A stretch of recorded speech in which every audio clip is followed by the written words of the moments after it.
أرسله بالحق بشيرا ونذيرا وداعيا إلى الله بإذنه وسراجا منيرا أما بعد فقد قال الله تبارك وتعالى في كلامه المجيد وفرقانه الحميد أعوذ بالله من الشيطان الرجيم بسم الله الرحمن الرحيم اتل ما أوحي إليك من الكتاب وأقم الصلاة إن الصلاة تنهى عن الفحشاء والمنكر ولذكر الله أكبر والله يعلم ما تصنعون وقال تعالى إن الله وملائكته يصلون على النبي يا أيها الذين آمنوا صلوا عليه وسلموا تسليما اللهم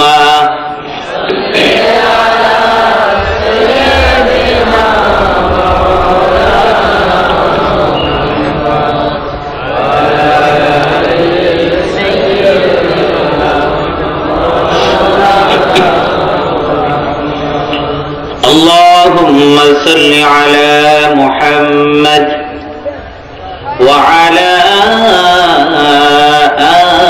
آل محمد كما صليت على إبراهيم وعلى آل إبراهيم إنك حميد مجيد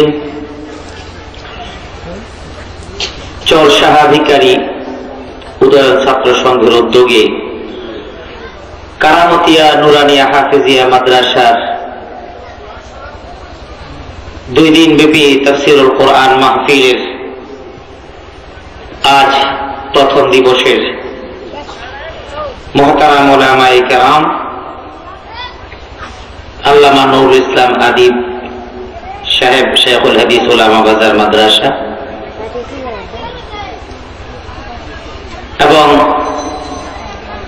আপনারা যার বয়ান শোনার জন্য দীর্ঘ অপেক্ষমান আছেন দীর্ঘ সময় ধরে এবং শুনবেন, আপনাদের সকলের অতি পরিচিত মুখ আমাদের শ্রদ্ধাভাজন ব্যক্তি মাওলানা কামরুল ইসলাম সাইদ আনসারী, পীরজাদা মরহুম মাওলানা দেলোয়ার হোসেন আনসারী সাহেব টেকেরহাট মাদারীপুরের, তিনি অনেক গুরুত্বপূর্ণ বয়ান আপনাদের সামনে পেশ করবেন ইনশাআল্লাহ। এছাড়া আজকের মাহফিলের সম্মানিত সভাপতি, ইন্তেজামিয়া কমিটির সম্মানিত সদস্যবৃন্দ, এই মাদ্রাসার আসাতিজায়ে কেরাম, এই গ্রাম এবং আশপাশের এলাকা থেকে আগত ইমাম মাসাজিদ এবং মসজিদের ইমাম, মসজিদের খতিব, মুয়াজ্জিন এবং খাদিম সহ বিভিন্ন শ্রেণী পেশার মানুষ, আল্লাহ রাব্বুল আলামিন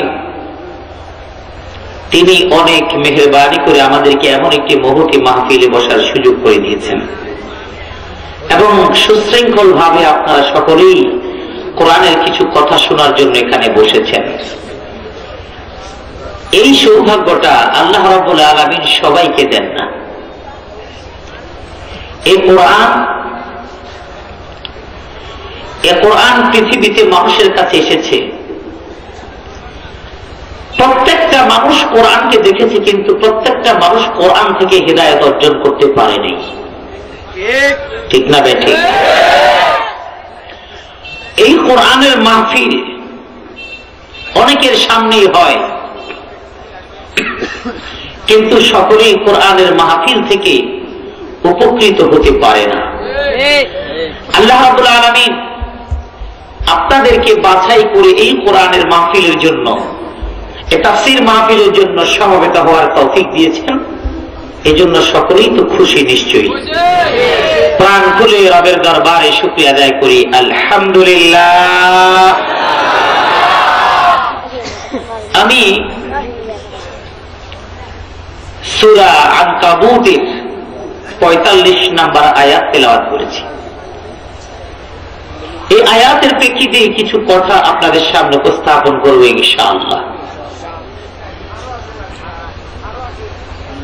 আল্লাহ রাব্বুল আলামিন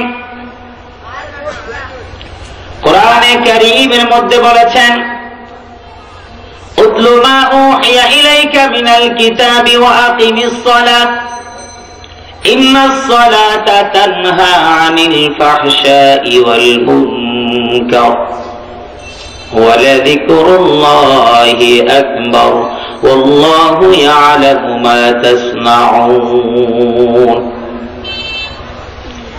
আল্লাহ রাব্বুল আলামিন বলছেন,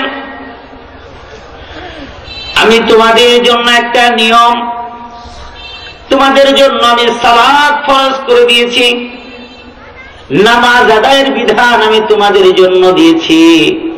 একজন মানুষ যদি দৈনন্দিন 5 ওয়াক্ত নামাজ আদায় করে, ওই নামাজ তাকে যাবতীয় অশ্লীল কাজ থেকে বিরত রাখবে। নিজের বিরত হওয়া লাগবে না, বরং নামাজের কারণেই তার ভিতরে এমন পরিবর্তন হয়ে যাবে, ওই পরিবর্তনের কারণে কোন অন্যায় কাজ আর ওই ব্যক্তি করতে পারবে না। এবার আসুন, এই আয়াতে আল্লাহ রাব্বুল আলামিন বলেছেন, নামাজ বা সালাত এমন একটা বিধান আল্লাহ রাব্বুল আলামিন দিলেন, এই নামাজের কারণে সমস্ত অশ্লীল এবং পাপাচার থেকে মানুষ বিরত থাকবে।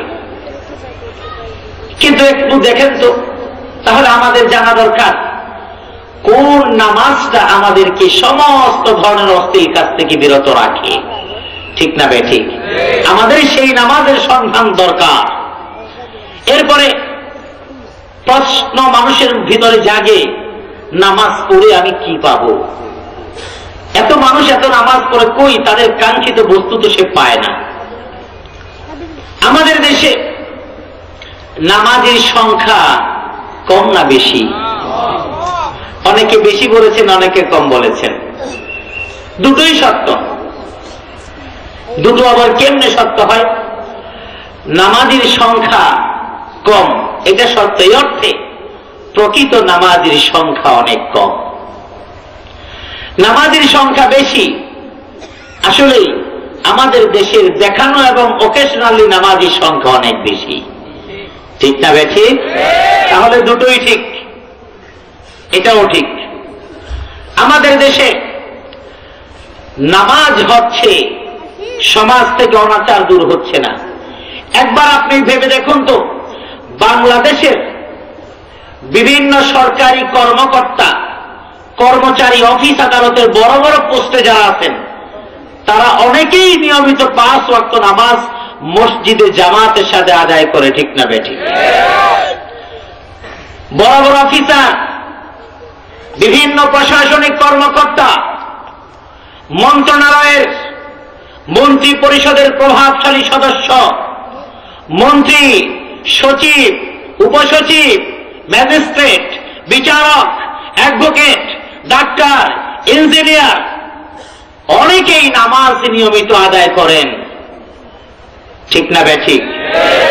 আবার এই মানুষগুলো আবার যখন চেয়ারের মধ্যে বসে যায়, তখন আবার চুরি চামারির যত পদ্ধতিগুলো আছে, অশিক্ষিত মানুষেরা চুরি করে মানুষের ঘরের শীত কেটে কেটে, আর শিক্ষিত মানুষেরা চুরি করে তাদের কলমের খোঁচায় খোঁচায়, ঠিক না বেটি? তাহলে যেই সমাজে নামাজের সংখ্যা এত বেশি, ওই সমাজে তো দুর্নীতি থাকার কথা ছিল না, ঠিক না বেটি? যেই সমাজে নামাজের সংখ্যা এত বেশি, ওই সমাজে তো গুম হওয়ার কোনো কথা ছিল না। যেই সমাজে নামাজের সংখ্যা এত বেশি, ওই সমাজে অন্যায়ভাবে হত্যা করার সংখ্যা থাকার কথা ছিল না। কিন্তু দুটোই সমান তালে চলছে, নামাজ চলছে, চুরিও চলছে, ঠিক না বেঠি? বলে চুরি কেন করো? যেমন বিভিন্ন জায়গায় বিজ্ঞাপনে দেখা যায়, হরলিক্সের বিজ্ঞাপনে, ছোট বাচ্চাদেরকে দিয়ে হরলিক্সের বিজ্ঞাপনে দেখিয়ে দেয়, হরলিক্স তুমি কেন খাও? ওরে আমি এমনি এমনি খাই। যদি জিজ্ঞেস করা হয় যে তুমি তাহলে নামাজ কেন পড়ো? বলে এমনি এমনি পড়ি। বাপে মুসলমান ছিল, আমি যদি নামাজ না পড়ি তাহলে তো আমার মুসলমানিত্বটা থাকে না, এই জন্য আমি নামাজ পড়ি। আবার অনেককে জিজ্ঞেস করলে বলবে নামাজের জায়গায় নামাজ, আর একটু ত্রুটি বিচ্যুতি করি, এগুলো আল্লাহ মাফ করে দিবেন। এমন কথা বলার লোক আছে না নাই? এখন প্রশ্ন হলো, আমরাও নামাজ পড়ে আমাদের সমাজের মধ্যে বিশৃঙ্খলা যায় না, অনাচার অবিচার দুর্নীতি যায় না। সাহাবায়ে কেরামের যুগে নামাজ যারা পড়েছে, যারা মুসলমান হয়েছে, রাসূল সাল্লাল্লাহু আলাইহি ওয়াসাল্লামের যুগে নামাজ শুরু করে দিয়েছে, তাদের সমস্ত অনাচার দূর হয়ে গিয়েছে, ঠিক না বেঠি? এই আয়াতের যে শানে নজুল, নতুন মুসলমান একজন ব্যক্তি, একজন নতুন মুসলমান হওয়ার পরে নামাজ শুরু করে দিয়েছে, কিন্তু নামাজ শুরু করার পরে তার আগের যে স্বভাবগুলো সেগুলো পাল্টাতে পারছে না, তার কিছু ত্রুটি বিচ্যুতি সে চালাচ্ছে। লোকেরা এসে আল্লাহ রাসূলের কাছে বললেন, ইয়া রাসূলুল্লাহ, এই লোকটা তো নামাজ পড়ে ঠিকই, কিন্তু অশ্লীল অনাচার কাজ থেকে সে বিরত থাকতে পারছে না। আল্লাহ রাসূল তখন বললেন, অচিরেই ওর সব কিছু দূর হয়ে যাবে। তখন আল্লাহ পাক রব্বুল আলামিন এই আয়াত নাযিল করে দিলেন, ইন্নাস সালাতা তানহা আনিল ফাহশাই ওয়াল মুনকার। সুবহানাল্লাহ। আল্লাহ রাব্বুল আলামিন, আল্লাহ নবী বিশ্বনবী মুহাম্মদুর রাসূলুল্লাহ সাল্লাল্লাহু আলাইহি ওয়াসাল্লাম কে বললেন, ওয়া আমুর আহলাকা বিস-সালাতি ওয়াসতাবির আলাইহা। আল্লাহ রাব্বুল আলামিন বলে দিলেন, তুমি তোমার পরিজনকে, তুমি তোমার পরিবারকে নামাজের আদেশ করো এবং এই নামাজের উপরে তুমি অটল থাকতে বলো। লা নাসআলুকা রিজকা, আমি তোমার কাছে রিজিক চাই না। নাহনু নারযুকুকা, আমি তোমাকে রিজিক দেই। ওয়াল আকিবাতু লিত্তাকওয়া। আল্লাহ রাব্বুল আলামিন নামাজের আদেশ করে দিলেন আমার নবী বিশ্ব নবীকে। এই নামাজ আল্লাহ রাসূল যাদেরকে ইসলাম গ্রহণ করিয়েছেন, যারা আল্লাহ রাসূলের হাতে বায়াত গ্রহণ করেছেন, ইসলাম গ্রহণ করেছেন, প্রত্যেকেই যেদিন থেকে নামাজ শুরু করলেন, নামাজ শুরু করার পর দিন থেকেই, পর মুহূর্ত থেকেই পৃথিবীর সমস্ত ধরনের চিন্তা চেতনাকে বাদ দিয়ে সব কিছু আল্লাহর জন্য সুপর্দ করে দিলেন। কারণ আল্লাহ রাব্বুল আলামিন কোরআনে বলে দিয়েছেন, তোমার নামাজটা কার জন্য হবে? ইন্না সালাতি ওয়া নুসুকি ওয়া মাহইয়ায়া ওয়া মামাতি লিল্লাহি রাব্বিল আলামিন। নামাজ হতে হবে এমন, যেদিন তুমি যেই ওয়াক্ত নামাজ পড়তে যাবে, ওই নামাজটাকে তুমি তোমার জীবনের শেষ নামাজ মনে করে নেবে। আমাদের সমাজে নামাজি তিন ধরনের। কয় ধরনের? আমাদের সমাজে নামাজি তিন ধরনের।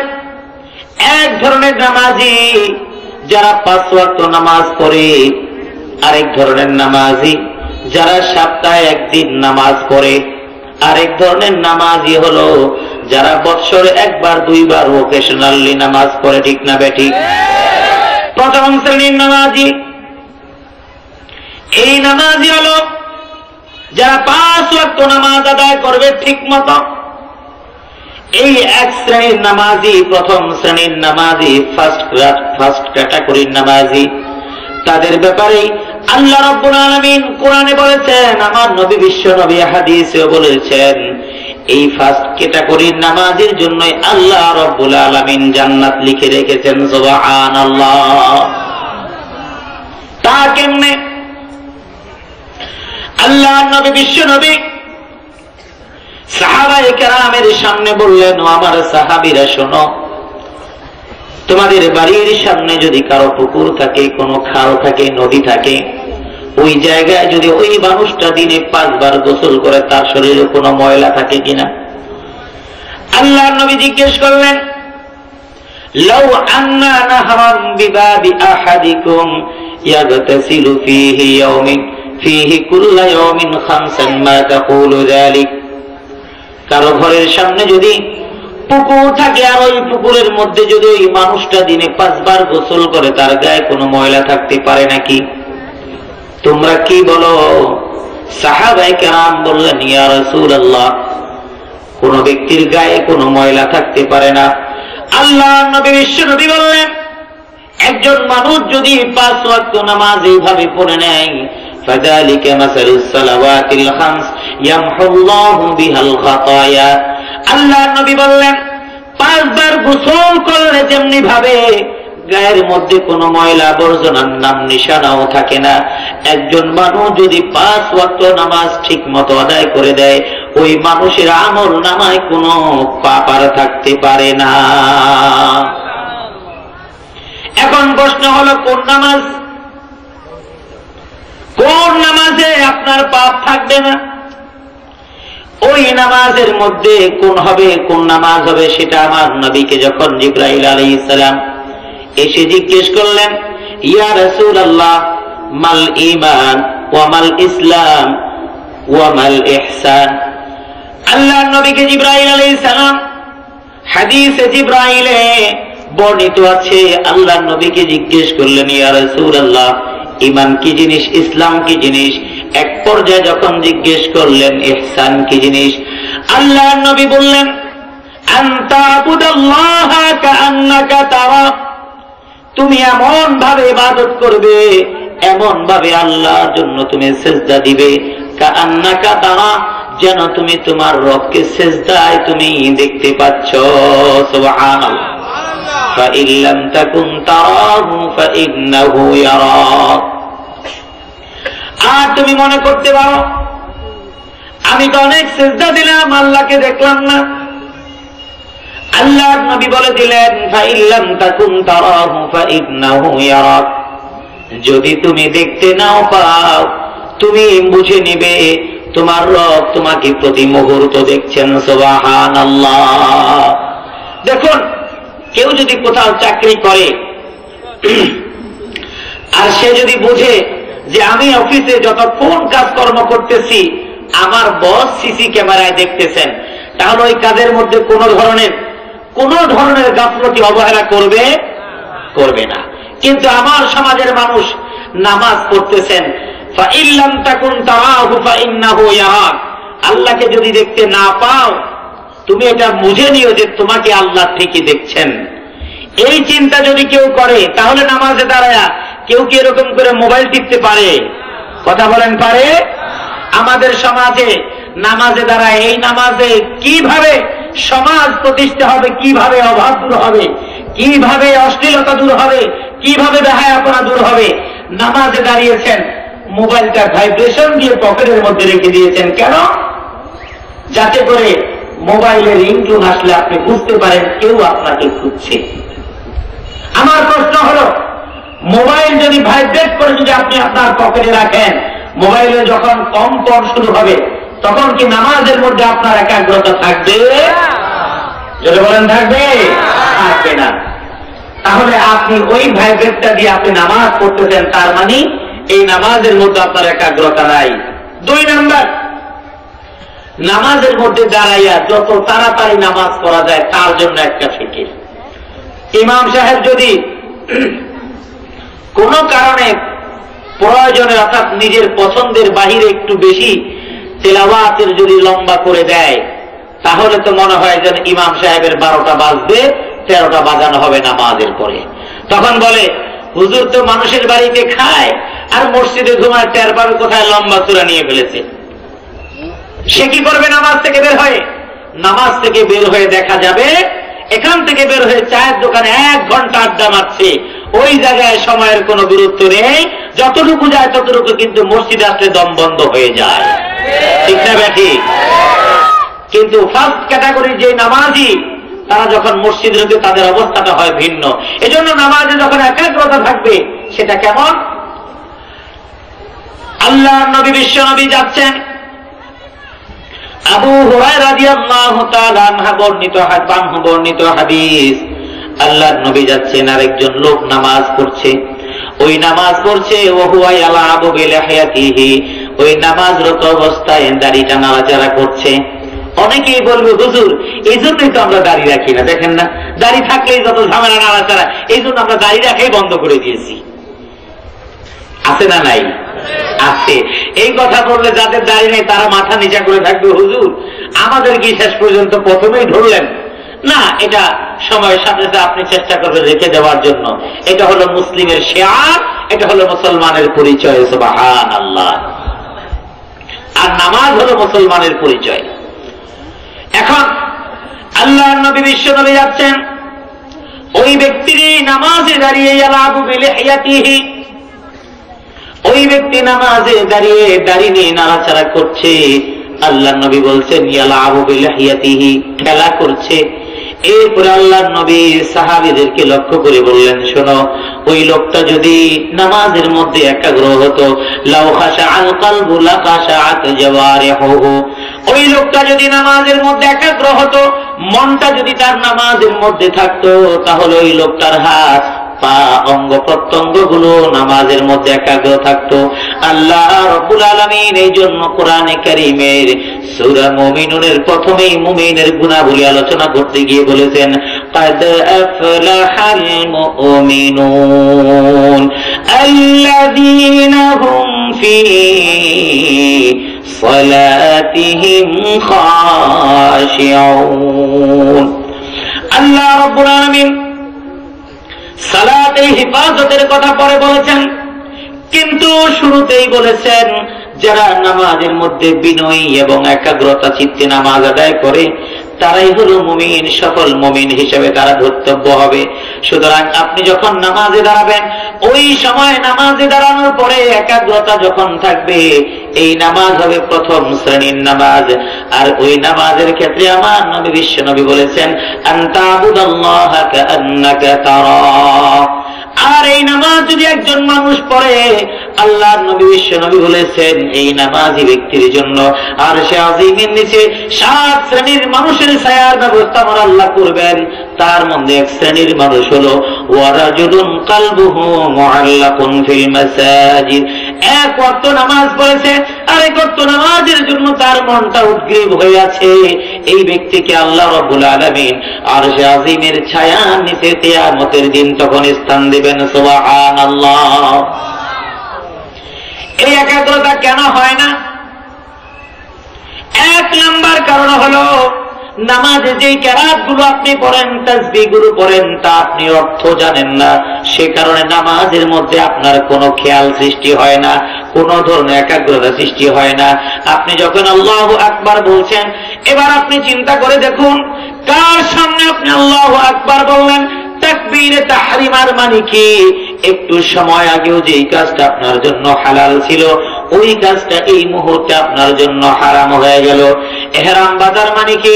হজের জন্য যখন আপনি সাদা কাপড়টা পরে নিলেন, একই মানুষ আপনি আছেন, কিন্তু এই সাদা কাপড়টা পরে যখন আপনি নিয়ত বেঁধে ফেললেন, যখন আপনি ইহরামে নিয়ত বাঁধলেন, এই ইহরামে নিয়ত বাঁধার সাথে সাথেই একটু সময় আগে যেই কাজ আপনার জন্য হালাল ছিল, এই নখ কাটা আপনার জন্য হালাল কাজ, মুখ কাটা আপনার জন্য হালাল কাজ, চুল কাটা আপনার জন্য হালাল কাজ, কিন্তু ইহরামে নিয়ত যখন বাঁধলেন, বাঁধার সাথে সাথেই নির্ধারিত কিছু সময়ের জন্য, দিনের জন্য হারাম হয়ে গেল।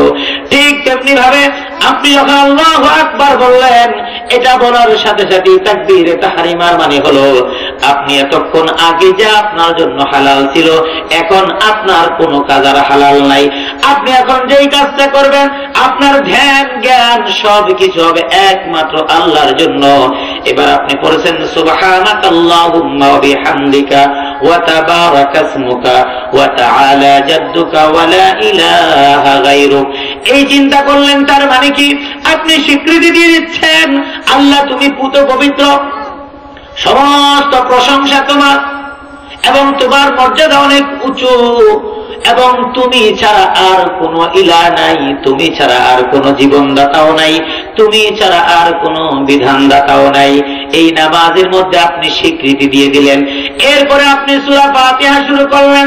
সূরা ফাতিহা শুরু করে আপনি প্রথমে আমার রবের প্রশংসা করলেন। আপনি জানেন না আপনি যখন সূরা ফাতিহা পাঠ করছেন আল্লাহ রাব্বুল আলামিন কিন্তু বসে নেই, আপনার প্রতিটা অক্ষর আয়াতের জবাব আমার আল্লাহ সাথে সাথে দেওয়া শুরু করে দিয়েছেন। সুবহানাল্লাহ। আল্লাহর নবী বিশ্বনবী বলেছেন বান্দা যখন দাঁড়িয়ে সূরা ফাতিহা শুরু করে দেয়, বান্দা যখন বলে আলহামদুলিল্লাহি রাব্বিল আলামিন, বান্দা তো জানে না সে কি বলছে। যখন বান্দা বলে আলহামদুলিল্লাহি রাব্বিল আলামিন, এই আয়াতটা পড়ার সাথে সাথেই আল্লাহ রাব্বুল আলামিন ফেরেশতাদেরকে ডেকে বলেন, ওরে ফেরেশতারা দেখ, তোরা তো এই মানুষগুলোকে বানানোর সময় তোরা আপত্তি করেছিলি, আমি বানিয়েছিলাম, আমি জানি ওরা আমার জন্য সেজদা দিবে, আমার কথা মানবে। ওরে দেখ ওরা আর কারো নয়, ওরা আমার প্রশংসা করছে। সুবহানাল্লাহ। হামিদানি আবদি, আমার বান্দা আমার প্রশংসা করছে। এরপরে যখন বান্দা বলে আর রহমানির রহিম, আল্লাহ রাব্বুল আলামিন জবাব দিয়ে বলেন আসনা আলাইয়া আবদি, আমার বান্দা আমার প্রশংসা এবং গুণ কীর্তন করেছে। সুবহানাল্লাহ।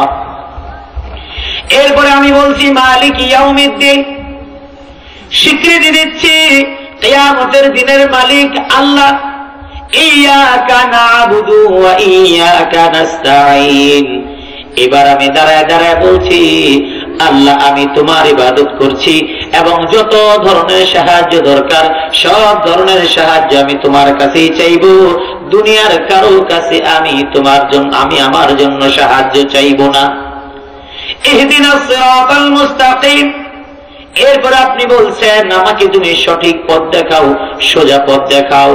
কোন পথটা? সিরাতাল্লাযীনা আন'আমতা আলাইহিম, যেই রাস্তা তুমি দিয়েছ, যেই রাস্তা তুমি নিয়ামত হিসেবে দিয়েছ তাদের উপরে, গায়রিল মাগদুবি আলাইহিম ওয়ালাদ-দাল্লিন। আমরা চাই কি আল্লাহ যেই রাস্তাটা তুমি দিয়েছ, যেই রাস্তাটা নিয়ামত হিসেবে দিয়েছ এবং যেই রাস্তা দেওয়ার পরে সঠিক রাস্তায় চলা এবং যাদের উপরে তুমি গুসা রাগ ক্রোধ তোমার আছে ওদের রাস্তায় আমরা যেতে চাই না। এটা আমি বলে দিচ্ছি নামাজের মধ্যে, আমার কিন্তু কোনো খবর নাই আমি কি বলছি। এরপরে ধরেন বেতের নামাজে, বেতের নামাজে আপনি দোয়া কুনুত পড়েন, ইন্না নাস্তাঈনুকা ওয়া নাস্তাগফিরুকা ওয়া নু'মিনু বিকা ওয়া নাতাওয়াক্কালু আলাইকা ওয়া নুসনি আলাইকাল খাইর ওয়া নাশকুরুকা ওয়া লা নাকফুরুকা, তোমার অকৃতজ্ঞ বান্দা হব না।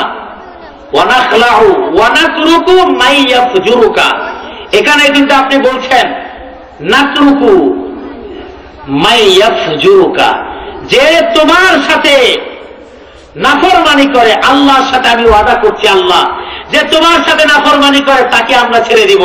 আর আমরা নামাজ শেষ হওয়ার পরে যে আল্লাহর সবচাইতে বেশি নাফরমান তার পিছে পিছিয়ে আমরা দৌড়াই, ঠিক না বেশি? এই হলো এক শ্রেণীর নামাজ, এখানেই শেষ না, আরো আছে। তবে দ্বিতীয় শ্রেণীর নামাজ এটা একটু বলে নেই। আমাদের দেশের দ্বিতীয় শ্রেণীর নামাজই হলো সাপ্তাহিক মুসল্লি, জুমার দিনে নামাজই পড়তে যায়।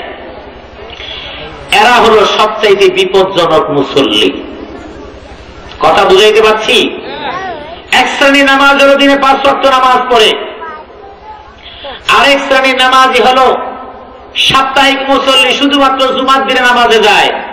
সারা সপ্তাহে কোনো খবর নাই, জুমার দিনে যায় নামাজটা ভাগ করে একদম বগলতলা করে এবার মসজিদে রওনা হয়ে গেলেন। আমরা নিরুৎসাহিত করব না, আমরা চাই তিনিও নামাজে আসুক। তবে এবার তিনি যখন মসজিদে গেলেন, সপ্তাহে একদিন যেহেতু যান, এবার মসজিদে ঢুকার পর ইমাম সাহেব খুতবা দিবেন। খুতবা দেওয়ার সময় উনি ঢুকে ওই শেষ মাথা থেকে মানুষের মাথার উপরে ডেঙে ডেঙে ডেঙে ডেঙে সামনের দিকে যায়। এমন লোক আছে না নাই? কম না বেশি? কেন যায়? হয়তো ওই লোকটার টাকার গরম আছে, নতুবা সমাজে তার বিভিন্ন পর্যায়ের তার প্রভাব আছে, অথবা তিনি রাজনৈতিক কোন নেতা। এই তিন শ্রেণী ছাড়া, এই প্রভাবশালী ছাড়া আল্লাহর ঘর মসজিদে ঢুকে মানুষের ঘাড়ের উপরে পাড়া দিয়ে দিয়ে কেউ সামনে যাওয়ার সাহস করে না। কেন যায় জানেন? এলাকাবাসীকে দেখায়, দেখ সারা বৎসর সারা সপ্তাহ নামাজে না দেখলে কি হবে, আমরা এক সপ্তাহ পর একদিন আইলেও তোদের চাইতে ভালো নামাজ আদায় করি, একদম সামনের কাতারে গিয়ে নামাজ আদায় করি। অথচ সে কিন্তু পিছনেও বসার যোগ্য না। এখন ধরে নেন দুনিয়ায় রাজনৈতিক দৃষ্টিকোণ থেকে বলেন না, যে দৃষ্টিকোণ থেকে বলেন, পরে এসে আগে যাওয়া যায়। আমাদের দেশে এখন এই সিস্টেম, মনে করেন কেউ কোনোদিন রাজনীতি করে নাই, পয়সা করে ভালো আছে, পার্টি নেতাকে অনেকগুলো টাকা দিয়ে মনে করেন নমিনেশন কিনে নিয়ে আসা যায়, ঠিক না বেঠি? এখন যখন নমিনেশন কিনা বেচার ব্যবস্থা হয়, ওই তথাকথিত নেতা, হাইব্রিড প্রজাতির যেই নেতা, ওই নেতা চিন্তা করে আমার নমিনেশন কিনতে 5 কোটি টাকা খরচ গেছে, বিভিন্ন পর্যায়ের নেতাদেরকে আমার দিতে হয়েছে। 5 কোটি টাকা এই নমিনেশন কিনতে দেওয়ার কারণে ওই নেতা যখন নমিনেশন পায় আর সে যখন নির্বাচিত হয়, এখন তো নির্বাচন আল্লাহ পাকের খাস মেহেরবানিতে একেবারে অলৌকিক ভাবে নির্বাচিত সবাই হয়ে যায়, ঠিক না ভাই? যাই হোক, এটাও একটা বিশাল বড় নিয়ামত আমাদের জন্য। এটা আমাদের জন্য বিশাল খুশির ব্যাপার যে আসলে আমাদের ঘরে বসে থেকেই আমরা আমাদের ভোটগুলো কাজ হয়ে যায়, আমাদের ঘর থেকে বের হতে হয় না, ঠিক না ব্যাঠি? আসলে আমাদের কষ্টের কথা কেউ বুঝে নাই। এতদিন কেউ বুঝে নাই যে একজন ভোটার ঘর থেকে বের হয়ে আবার দড়ির লাইনের মধ্যে সিরিয়াল ধরতে হবে, এরপরে লাইন দিয়ে ব্যালট পেপারে সিল মারবে। এখন ডিজিটাল যুগ, সবকিছু হাতের মধ্যে, হাতের নাগালের মধ্যে। এখানে বসে মোবাইলের মাধ্যমে একটা SMS বা যে কোনো ভাবে যদি শেয়ারের মাধ্যমে আরেকজনের জায়গায় ছবি পোস্ট করে দেওয়া যায়, টাকা এই ফেনি থেকে ক্যাশ আউট করেন আর সেন্ড মানি করেন অথবা যা করেন, আপনি বাংলাদেশের যে কোনো প্রান্তেই টাকা পাঠায় দিতে পারেন, ঠিক না ব্যাঠি? এই ডিজিটাল যুগে যদি আপনার ঘর থেকে বের হয়ে কষ্ট করে কাদা দিয়ে, রৌদ্র দিয়ে, অর্থাৎ বৃষ্টিতে ভিজে আবার রৌদ্রে শুকিয়ে হাত পায়ে কর্দমাক্ত করে এত কষ্ট করে লাইনে দাঁড়িয়ে ভোট দিয়ে আপনার জীবনটাকে একেবারে টানা টানা করে ফেলবেন, এই ডিজিটাল যুগে এটাকে আমরা হতে দিতে পারি? কখনো পারি বলেন? এই জন্য আপনাদেরকে আমরা কষ্ট দিতে চাই না। আপনার ভোট আমি দিব, যারকে খুশি তাকে দিব, কিচ্ছু বলতে পারবেন না। আপনার ভোট আমি দেব, যাকে খুশি তাকে দিব, আপনি কিচ্ছু বলতে পারবেন না। কথা বুঝছেন, ঠিক না ভাই? যাই হোক, এখন এই জায়গায় যেমনি মানুষ মনে করে টাকা দিয়ে নমিনেশন কিনেছি, যারা রাজনীতির ময়দানে জেল জুলুম খেতে, পুলিশের পিটানি খেয়ে, কারণ কিছুদিন পুলিশ এমন দিয়েছে স্যালুট, এই স্যালুটটা দেওয়ার পর নিচে একটা আওয়াজ করছে ধম, একটা উপরে আরেকটা নিচে। যতদিন ভালো অবস্থায় থাকে ততদিন এইটা ওটা রিজার্ভ থাকে, উল্টায় গেলে তখন নিচে টুকরো ঢাকা, এবার খা, ঠিক না বেঠি? যাই হোক, এখন এই ব্যক্তি নমিনেশনের বাজারে যেমন পরে এসে আগে যাওয়া যায়, যে কারণে আমার দেশের কিছু মানুষ মনে করে নেয় মসজিদেও তাই করা যাবে, কারণ পরে আসবো, আগের সামনের কাতারে যাব, আমি এই সমস্ত গরিব মুসল্লিদেরকে সওয়াব দিব না, আমি উট কুরবানির সওয়াব আমি নিয়ে নিব, ঠিক না বেঠি? আল্লাহ কি নমিনেশন বিক্রি করে? উটের সওয়াব কি আল্লাহ কি বিক্রি করে? তুমি আইবা পরে নিবা বেশি, এটা হয়? আল্লাহ নবী, বিশ্ব নবী বলেছেন, মানে গাসালা ইয়াউমাল জুমআতি গাসলুল জানাবা সুম্মা রাহা ইলাল মসজিদ আল্লাহর নবী বিশ্ব নবী বললেন, জুমার দিনে কোন সুন্দর করে কেউ গোসল করলো, আর গোসল করে জুমার মসজিদে রওনা হয়ে গেল, আর ওই মানুষটা সর্বপ্রথম এবং আগের ভাগে মসজিদের মধ্যে ঢুকে গেল।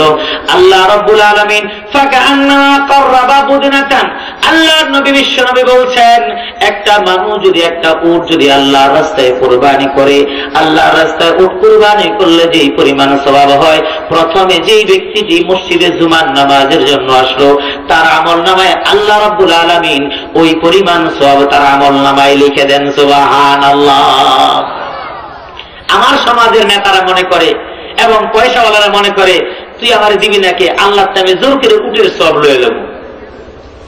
হয় না আমাদের সমাজে? সবই তো হয়।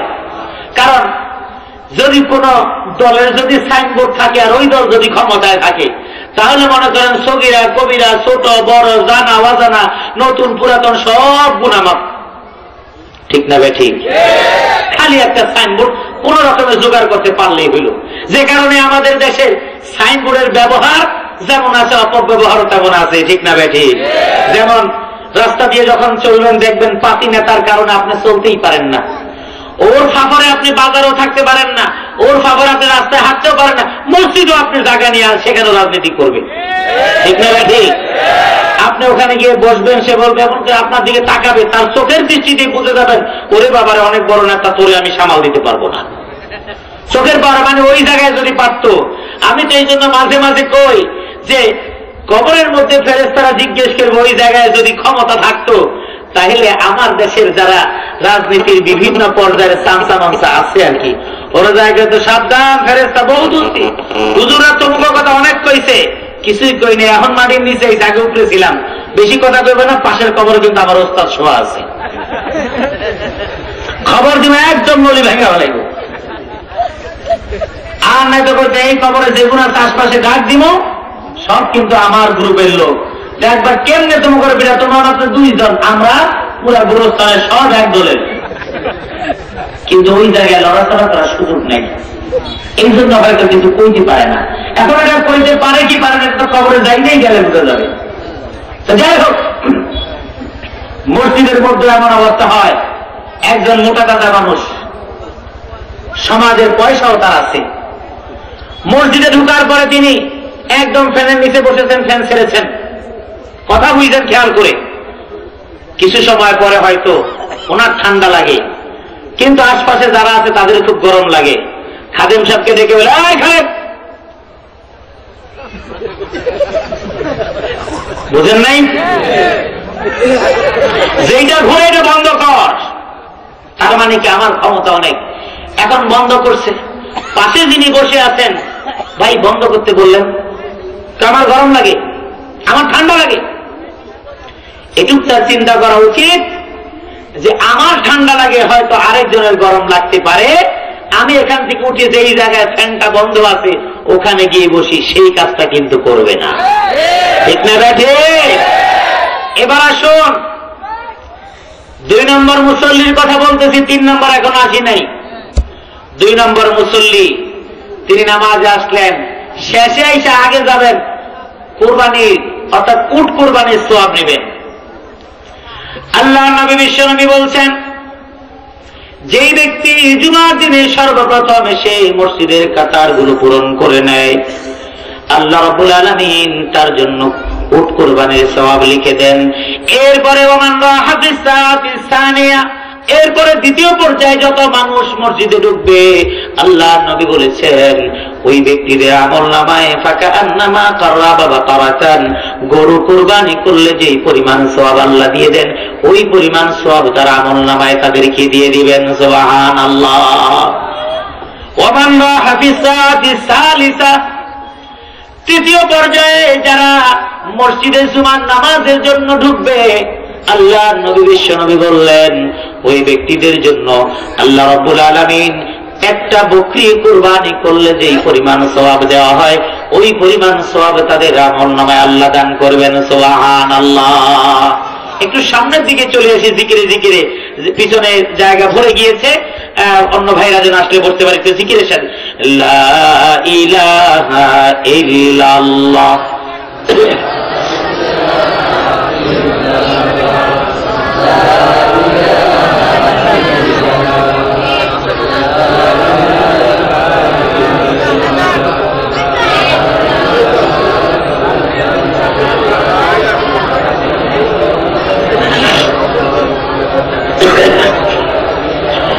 لا إله إلا الله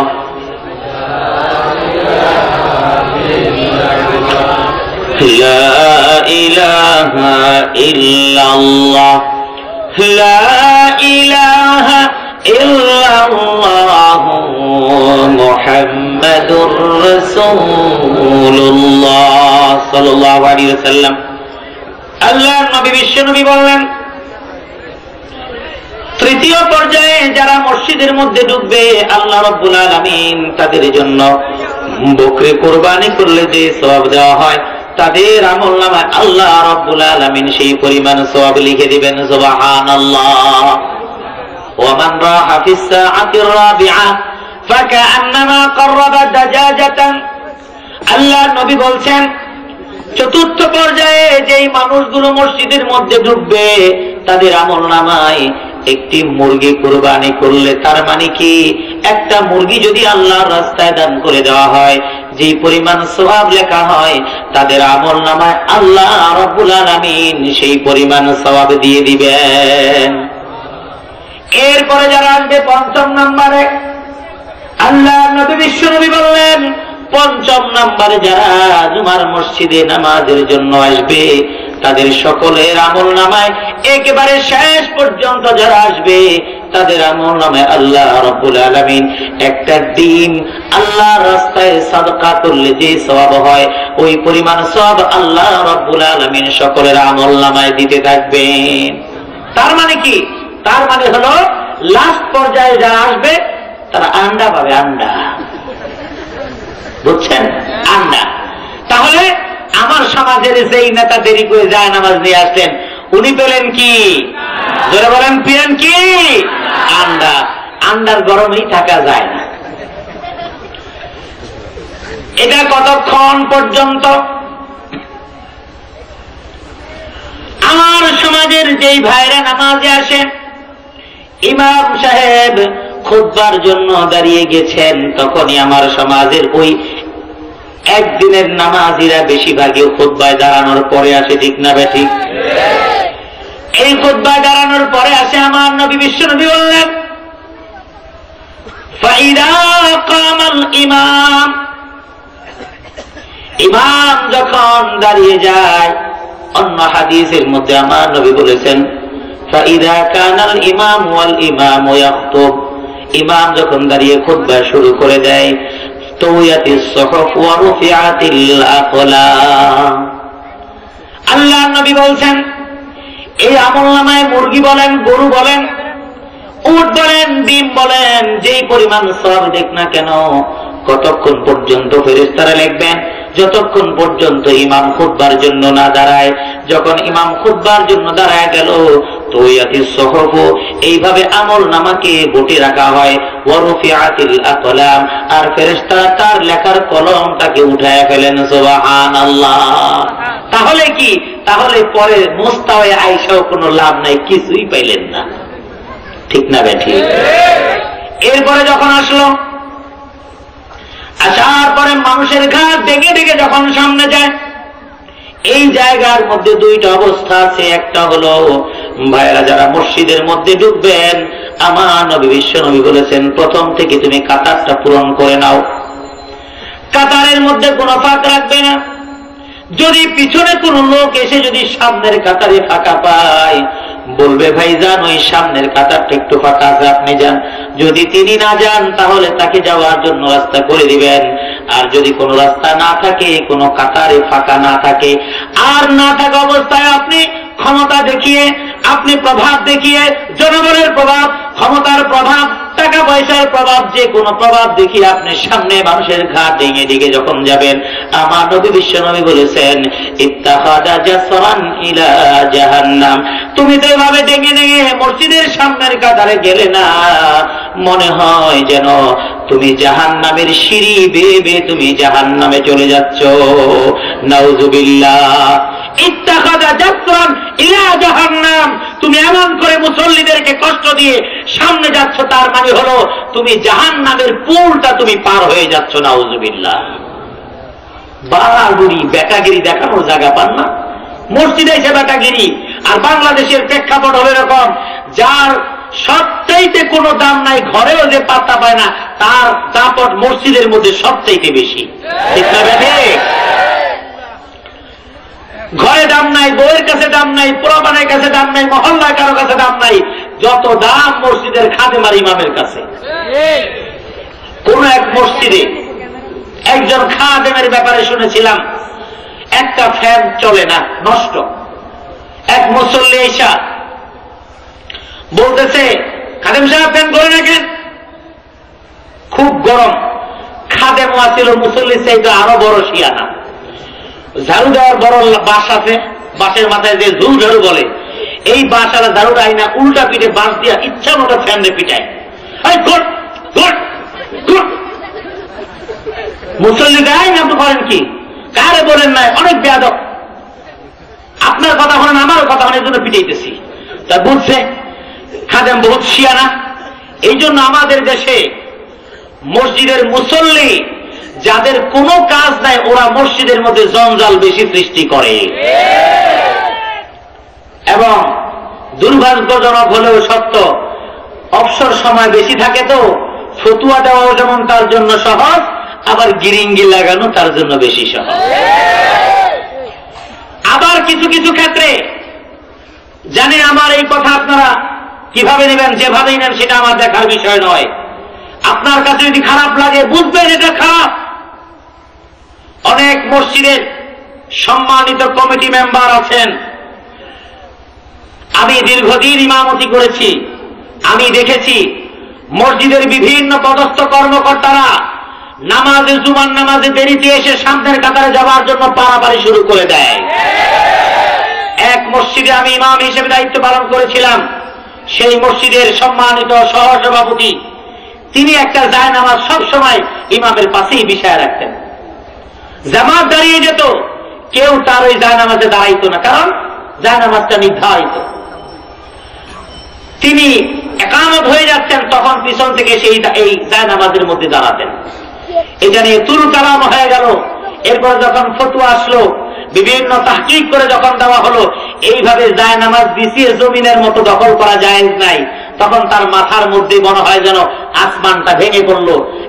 এবং তখন সে আমার বিরুদ্ধে তার সর্বোচ্চ শক্তি দিয়ে চেষ্টা করলো কতটুকু ষড়যন্ত্র আমার বিরুদ্ধে করা যায়। কাজ হয় না, কারণ ইসলামের পক্ষে যদি থাকে, ইসলামের বিপক্ষে যদি কেউ থাকে, তাহলে ইসলামের পক্ষাবলম্বনকারীর সামান্যতম লোমটুকু কেউ নাড়াতে পারে না। তবে সাময়িক কিছু ধাক্কা, এই ধাক্কাটা এমন হতেই পারে এটার দ্বারা ইমানের পরীক্ষা হয়। ঠিক না বেঠিক? তো যাই হোক, এই জন্য আমার সমাজের মসজিদ কমিটির মেম্বার যারা হয়, অধিকাংশ জায়গায় মসজিদ কমিটির মেম্বাররা নামাজ পড়ে না, মসজিদ কমিটির সভাপতি মসজিদে নামাজে আসে না, সেক্রেটারি নামাজে আসে না, নেতারা নামাজে আসে না, সপ্তাহে একদিন এসে মসজিদের উপর বাহাদুরি করে। এই শ্রেণীর মানুষদের মসজিদের জিম্মাদারি নেওয়া শরীয়ত সম্মত নয়। আল্লাহর নবীর যুগে বাইতুল্লাহর চাবি ছিল মুশরিকদের কাছে, এটা সবারই জানা। আবু জাহাল, আবু লাহাব, আবু তালিব সহ যারা ছিলেন মুশরিকদের নেতা, তাদের কাছে ছিল বাইতুল্লাহর চাবি। আল্লাহ রাব্বুল আলামিন আয়াত নাযিল করে বলে দিলেন, মসজিদের জিম্মাদার যে কেউ হতে পারবে না। মসজিদের জিম্মাদার হওয়ার জন্য কয়েকটা শর্ত দিয়ে দিলেন আমার আল্লাহ। আল্লাহ রাব্বুল আলামিন বললেন, ইন্নামা ইয়া'মুরু মাসাজিদাল্লাহি মান আমানা বিল্লাহ ওয়াল ইয়াউমিল আখির ওয়া আকামাস সালাতা ওয়া আতাজ যাকাতা ওয়া লাম ইয়াখশা ইল্লাল্লাহ فعسى أولئك أن يكونوا من المهتدين। আল্লাহ রাব্বুল আলামিন বললেন মসজিদের জিম্মাদারি কারা নেবে? ইন্নামা ইয়ামুরু মাসাজিদাল্লাহি মান আমানা বিল্লাহ। মসজিদের দায়িত্ব জিম্মাদারি তাদের হাতেই যাবে, তাদের জন্য শর্ত দিলেন 5টা। আমার আল্লাহ বলে দিলেন মাসাজিদাল্লাহি মান আমানা বিল্লাহি, যারা আল্লাহর প্রতি ঈমান আনে, ওয়াল ইয়াউমিল আখির, এবং পরকালের প্রতি বিশ্বাস রাখে। 1 নাম্বার হলো আল্লাহর প্রতি বিশ্বাস রাখা। কোন ব্যক্তি যদি আল্লাহর প্রতি বিশ্বাস রাখে, ওয়াল ইয়াউমিল আখির, আখিরাতের প্রতি বিশ্বাস রাখে, ওই মানুষটা কোনদিন বেনামাজি থাকতে পারে না। ঠিক না ঠিক? আমাদের দেশের মানুষ বলে হুজুর নামাজ না পড়লে কি হবে? ঈমানটা একদম পাকা। ঠিক কিনা বলেন? চুরি করলে কি হবে? ঈমান আছে। আল্লাহ রাব্বুল আলামিন বলছেন তুমি বলছো নামাজ না পড়লেও মুমিন হয়, কিন্তু আমি বলে দিলাম নামাজ না পড়ে মুমিন তো দূরের কথা, নামাজ আদায় না করলে মুসলমান এই পরিচয়টা ওই মানুষের গায়েও লাগানো যায় না। কারণ হলো আমার নবী বিশ্বনবী বলেছেন কাফের এবং মুসলমানের মধ্যখানে যে পার্থক্য আছে, এই পার্থক্যটা হলো নামাজ। সুতরাং যারা নামাজ পড়ে বুঝতে হবে তারা মুসলিম, যারা নামাজ পড়ে না তাদেরকে বুঝতে হবে মুসলিম না। আল্লাহ নবী বিশ্বনবী বলেছেন মান তারাকা সালাতা মুতাআম্মিদান ফাকাদ কাফার, ইচ্ছাকৃতভাবে যে নামাজ না পড়ে সে কুফরি করলো, তার মানে কাফের হয়ে গেল। আল্লাহ নবী বলে দিলেন সুতরাং যে ব্যক্তি নামাজ পড়ে না সেই ব্যক্তি নিজেকে মুসলমান বললেও আল্লাহর খাতার মধ্যে মুসলমান এবং মুমিন হতে পারবে না। ঠিক না ঠিক? তবে আমাদের দেশের নাম একবার উঠলে সেটা তো আর যায় না, সেজন্য আল্লাহর কাছেও মনে করে মুসলমান যেহেতু জন্ম নিচ্ছি, আল্লাহ আল্লাহর জান্নাত আমাকে না দিয়ে তাহলে তো জান্নাত খালি থেকে দেবো, তখন জান্নাত ভরার সময় আমাদেরকে একটু ডাকবই। সবাই এই আশার মধ্যে আছে। আল্লাহ রাব্বুল আলামিন বললেন 1 নাম্বার হলো আল্লাহর প্রতি বিশ্বাস, 2 নাম্বার হতো ওয়াল ইয়াউমিল আখির, আখিরাতের প্রতি বিশ্বাস, 3 নাম্বার হলো আকামাস সালাহ, যারা নামাজ কায়েম করে। নামাজ কায়েমের অনেকগুলো মানি, তার মধ্যে একটা অর্থ হলো এই নামাজ যে যথাযথভাবে আদায় করে। সুতরাং যারা মসজিদের জিম্মাদার হবে তাদের মধ্যে 5 ওয়াক্ত নামাজ পড়ার যোগ্যতা তাদের থাকতে হবে। ঠিক না বেঠি? দেখবেন আমাদের সমাজে যারা 5 ওয়াক্ত নামাজি, এদেরকে কেউ কিন্তু ডাকে না। আবার এরা যদি কোন জিম্মাদারিতে থাকে তারা বেশি থাকতেও পারে না, কারণ তাদের গরম টাকা কমত, তাদের টাকা সীমিত দিতে পারে না। আবার যাদের টাকা বেশি এদেরকে আবার বিভিন্ন ভাইটাল পোস্টে সবাই ডাকে, কারণ এর দিয়ে মসজিদের কাজ হবে। আমার প্রশ্ন হলো মসজিদ যে বিশাল কিছু বানাইতে হবে এটা আপনারা কি বলছে? আপনি আপনার এলাকাবাসী মিলে যতটুকু পারেন করবেন, কিন্তু মসজিদ বানাইলেন এমন একজন লোককে দিয়েছে নামাজ পড়া বরং আরো ডিস্টার্ব করে। কেমন ডিস্টার্ব? যেহেতু সে আল্লাহর প্রতি বিশ্বাস নাই, পরকালের প্রতি বিশ্বাস নাই, নামাজ পড়ে না। 4 নম্বর বলা হলো ওয়াতাজ যাকাত, যাকাত আদায় করতে হবে, সে যাকাতও দেয় না। ওয়ালাম ইয়াখশা ইল্লাল্লাহ, আল্লাহ ছাড়া আর কাউকে ভয় করে না। অথচ তার মধ্যে মৌখিক ভাবে আছে আল্লাহকে মানে, আখিরাতকে মানে, মৌখিক কথা। নামাজ একত্র করে না, ফুলের মতো পবিত্র চরিত্র খানা। আমার না তার চরিত্র ফুলের মতন পবিত্র, নামাজ ভুলেও করেন একত্র। এখন নামাজ তিনি পড়েন না। এরপরে ওয়াতাজ যাকাত, তিনি যাকাত দিবেন কোথা থেকে? তিনি তো লুটে ফুটে খান। কথা বলেন ঠিক না ঠিক? যত মানুষের জমি জমা দখল করা ওনার ওস্তাদের কাছেই হয়, উনি এগুলি সব তদারকি করেন, এমন আছে না নাই? তাইলে ওয়াতাজ যাকাত, যাকাত দিবেন তো দূরের কথা, বরং ওনার আরো যাকাত লাগে। ওয়ালাম ইয়াখশা ইল্লাল্লাহ, আল্লাহর ভয় তো দূরের কথা, ওনার নেতা এবং নেত্রীরা এমন ভয় পায় মনে হয় যেন এটা হলো আমার জীবন্ত আল্লাহ। নাউযুবিল্লাহ। ঠিক না ঠিক? আমাদের সমাজে প্রত্যেক কর্মী নেতা যে যেখানে আছে উচ্চপদস্থ নেতাকে আল্লাহর চাইতে বেশি শ্রদ্ধা এবং ভয় করে। ঠিক না ঠিক? আল্লাহর কোরআনে যা বলে সেটা মানার ক্ষেত্রে আগ্রহ নাই। নেতা যদি একটা কথা বলে ওইটা পালন করার জীবনটা দিয়ে দিবে, তারপর নেতার কথার ব্যতিক্রম হওয়া যাবে না। এজন্য আল্লাহ পাক রব্বুল আলামিন এই 5টা গুণ বলে দিলেন। সুতরাং আমাদের সমাজে অনেকেই ভাইরা আছেন এবং কালকে অনেকেই শুনবেন, অনেকে বলবেন, কিন্তু বাস্তবতা যেই ভাই কমিটির জিম্মাদারি নিয়েছেন, আপনাকে বলছি, আপনি হেলায় খেলায় মনে করেন না। হাসরের ময়দানে আল্লাহ রাব্বুল আলামিন পৃথিবীর যত মানুষ যত ভালো আমল করে, নামাজ ব্যক্তি নামাজ আদায় করে, মসজিদের জিম্মাদার হয়েছে, সভাপতি হয়েছে, সেক্রেটারি হয়েছে, ট্রেজারার হয়েছে, সদস্য হয়েছে, আপনি কেন মসজিদের জিম্মাদার হলেন? হাসরের ময়দানে আল্লাহ রাব্বুল আলামিন আপনাকে ডেকে বলবেন, তুমি মসজিদের জিম্মাদার ছিলা। হ্যাঁ আল্লাহ, আমি জিম্মাদার ছিলাম। তুমি কোন পোস্টে ছিলা? আমি সভাপতির পোস্টে ছিলাম, আমি অমুক পোস্টে ছিলাম। কেন ছিলাম? বলবে আল্লাহ তোমার সন্তুষ্টির জন্য। আল্লাহ রাব্বুল আলামিন দুনিয়ার জীবনে আপনার মনের অবস্থা ভালো করে জানেন, সবকিছু ভিডিও হয়ে যাচ্ছে। আল্লাহ রাব্বুল আলামিন ফেরেশতাদেরকে বলবেন, ফাউতিয়া বিহি ফাআরাফাহু নিআমাহু ফাআরাফাহা, নিয়ে ভিডিও ফুটেজ। ওই দুনিয়ার মধ্যে এই ব্যক্তি মসজিদের এই দায়িত্ব পালন করেছে, এই ব্যক্তি অমুক দায়িত্ব পালন করেছে, দেখি আমার জন্য করেছে কিনা। এবার ভিডিও ফুটেজ দেখানোর পূর্বে বলবে, দেখো তো তুমি আমার জন্য করেছো নাকি?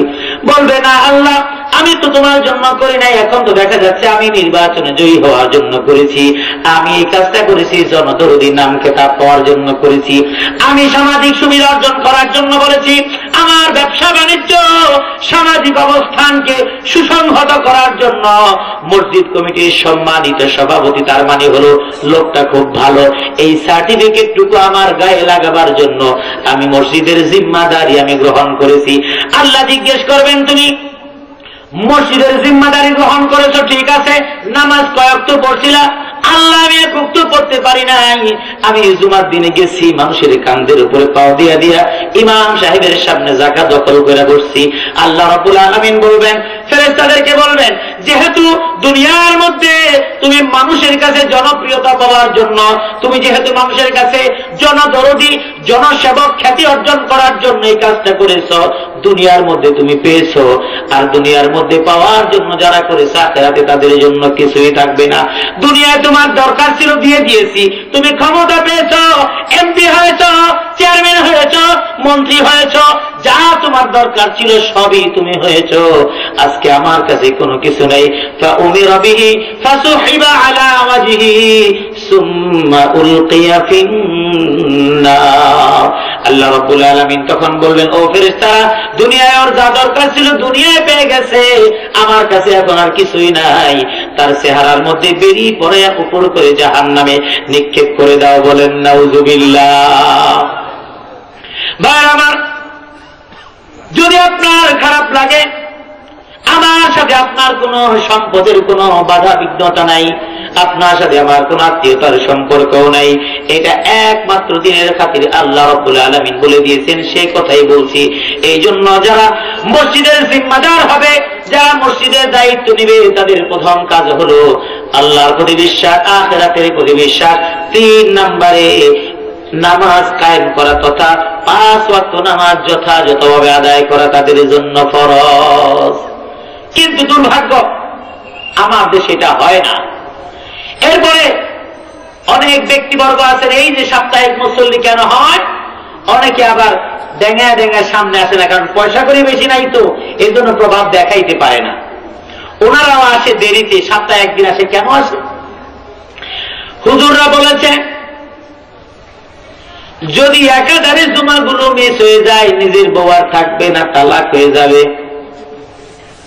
চিন্তা করে কত কষ্ট করে বিয়েটা করলাম, এত মেয়ে দেখলাম, মেয়ে দেখতে দেখতেই অনেকগুলো টাকা খরচ হয়ে গেছে, শেষ পর্যায়ে যাকে আমি পেলাম তাকে বিয়ে করলাম। যদি নামাজের কারণে বউ ছুটে যায়, তাহলে আমি একটু নামাজ পড়ে আসি। এই জন্য মাঝে মাঝে জুমার নামাজ পড়াইয়া মুসলমানিত্ব এবং বিবাহটাকে রিনিউ করে নেয়। ভাবটা মনে হয় এমন, মুসলমানিত্ব রিনিউ করাচ্ছে, অথবা তার বিবাহ বার্ষিকী বিবাহটাকে রিনিউ করে নিচ্ছে। জুমা না পড়লে সমস্যা, আর জুমা পড়ার পরে ভাবটা এমন মনে হয় যেন আল্লাহরে খুব বেশি দিয়া ফেলাইছে। আল্লাহ আসলে এত পাওয়ার উপযুক্ত ছিল না, নাউযুবিল্লাহ, আল্লাহরে বেশি দিয়া ফেলাইছে। কি আমরা কি নামাজ কালাম পড়ি না নাকি? তোমরা কি মনে করছো? এমন লোক আছে না নাই? এখন দা পটে ভাই আপনি নামাজ পড়েন, আপনি জানবেন কি? যে নামাজ পড়ি না মানে দেখবেন সমাজে কাউকে যদি আপনি মুনাফিক করেন, সে কিন্তু শিখতে দেয়। কথা বলেন ঠিক না বেঠি? খেপে না? মুনাফিক বললে খেপে। এবার আসুন, আমাদের সমাজে দুই শ্রেণীর মানুষ নামাজি, হয়তো সে মুমিন নতুবা সে মুনাফিক। আপনি যদি মুনাফিক বলে ডাকেন তাহলে কিন্তু সে খেপে যাবে আপনার প্রতি, কিন্তু মুনাফিক এবং মুমিনের মাঝখানে কোন আর গ্রুপ নাই। যারা নামাজ পড়বে তারা মুমিন, যারা নামাজ পড়বে না তারা মুনাফিক। কিভাবে? মুনাফিক কাকে বলে? মুনাফিক হলো মুখে যেটা বলে অন্তরে থাকে আরেকটা, অর্থাৎ অন্তরে যা থাকে বাস্তবে থাকে আরেকটা। অর্থাৎ যেভাবেই হোক দুইটা দুই রকম। আমার মুখে হলো আমি মুসলমান, বাস্তবে আমি নামাজ পড়ি না, তাহলে আমার দুইটা দুই রকম হয়ে গেল কিনা বলেন? জোরে বলেন, হয়ে গেল। এবার আসুন, বলবেন হুজুর এটা করলেই কি সবাই মুনাফিক? না, মুনাফিকের একটা আলামত আল্লাহ বলে দিলেন নামাজের ক্ষেত্রে। আল্লাহ রাব্বুল আলামিন বললেন, নামাজ পড়ে অনেক মানুষ মুনাফিক থাকবে, যারা নামাজ পড়বে না তারা তো মুমিন হবেই না। আর মুমিন যদি না হয়, মুখে নিজেদেরকে মুমিন বলে দাবি করে বাস্তবে যদি না হয়, তারা তো মুনাফিক হয়ে যাবে। তবে আবার দেখবা যারা নামাজ পড়ে, ওই নামাজীদের মধ্যে কিছু কিছু নামাজি, তাদেরকে দেখলেই তুমি বুঝে যাবা তারা হলো মুনাফিক। আল্লাহ রাব্বুল আলামিন কোরআনে কারীমের বহু জায়গায় বলেছেন, তার মধ্যে একটা জায়গায় আল্লাহ বলেছেন ফাওয়াইলুল লিল মুসাল্লিন আল্লাযীনা হুম আন সালাতিহিম সাহুন ওয়াল্লাযীনা হুম ইউরাউন ওয়া ইয়ামনাউনাল মাউন। আল্লাহ রাব্বুল আলামিন এই সূরার মধ্যে যেমনি ভাবে বললেন, কোরআনের অন্য আয়াতে বলে দিলেন নামাজীদের মধ্যেও তুমি মুনাফিক পাবে, তারা লোক দেখানোর জন্য নামাজ পড়ে।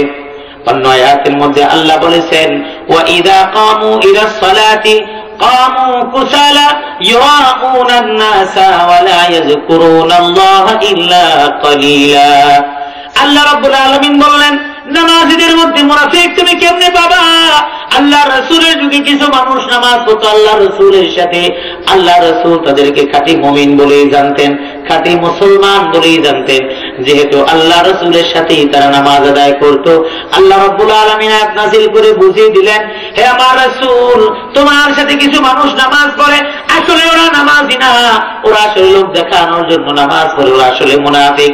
ওদের নামাজের ধরন দেখলেই তুমি বুঝে যাবা।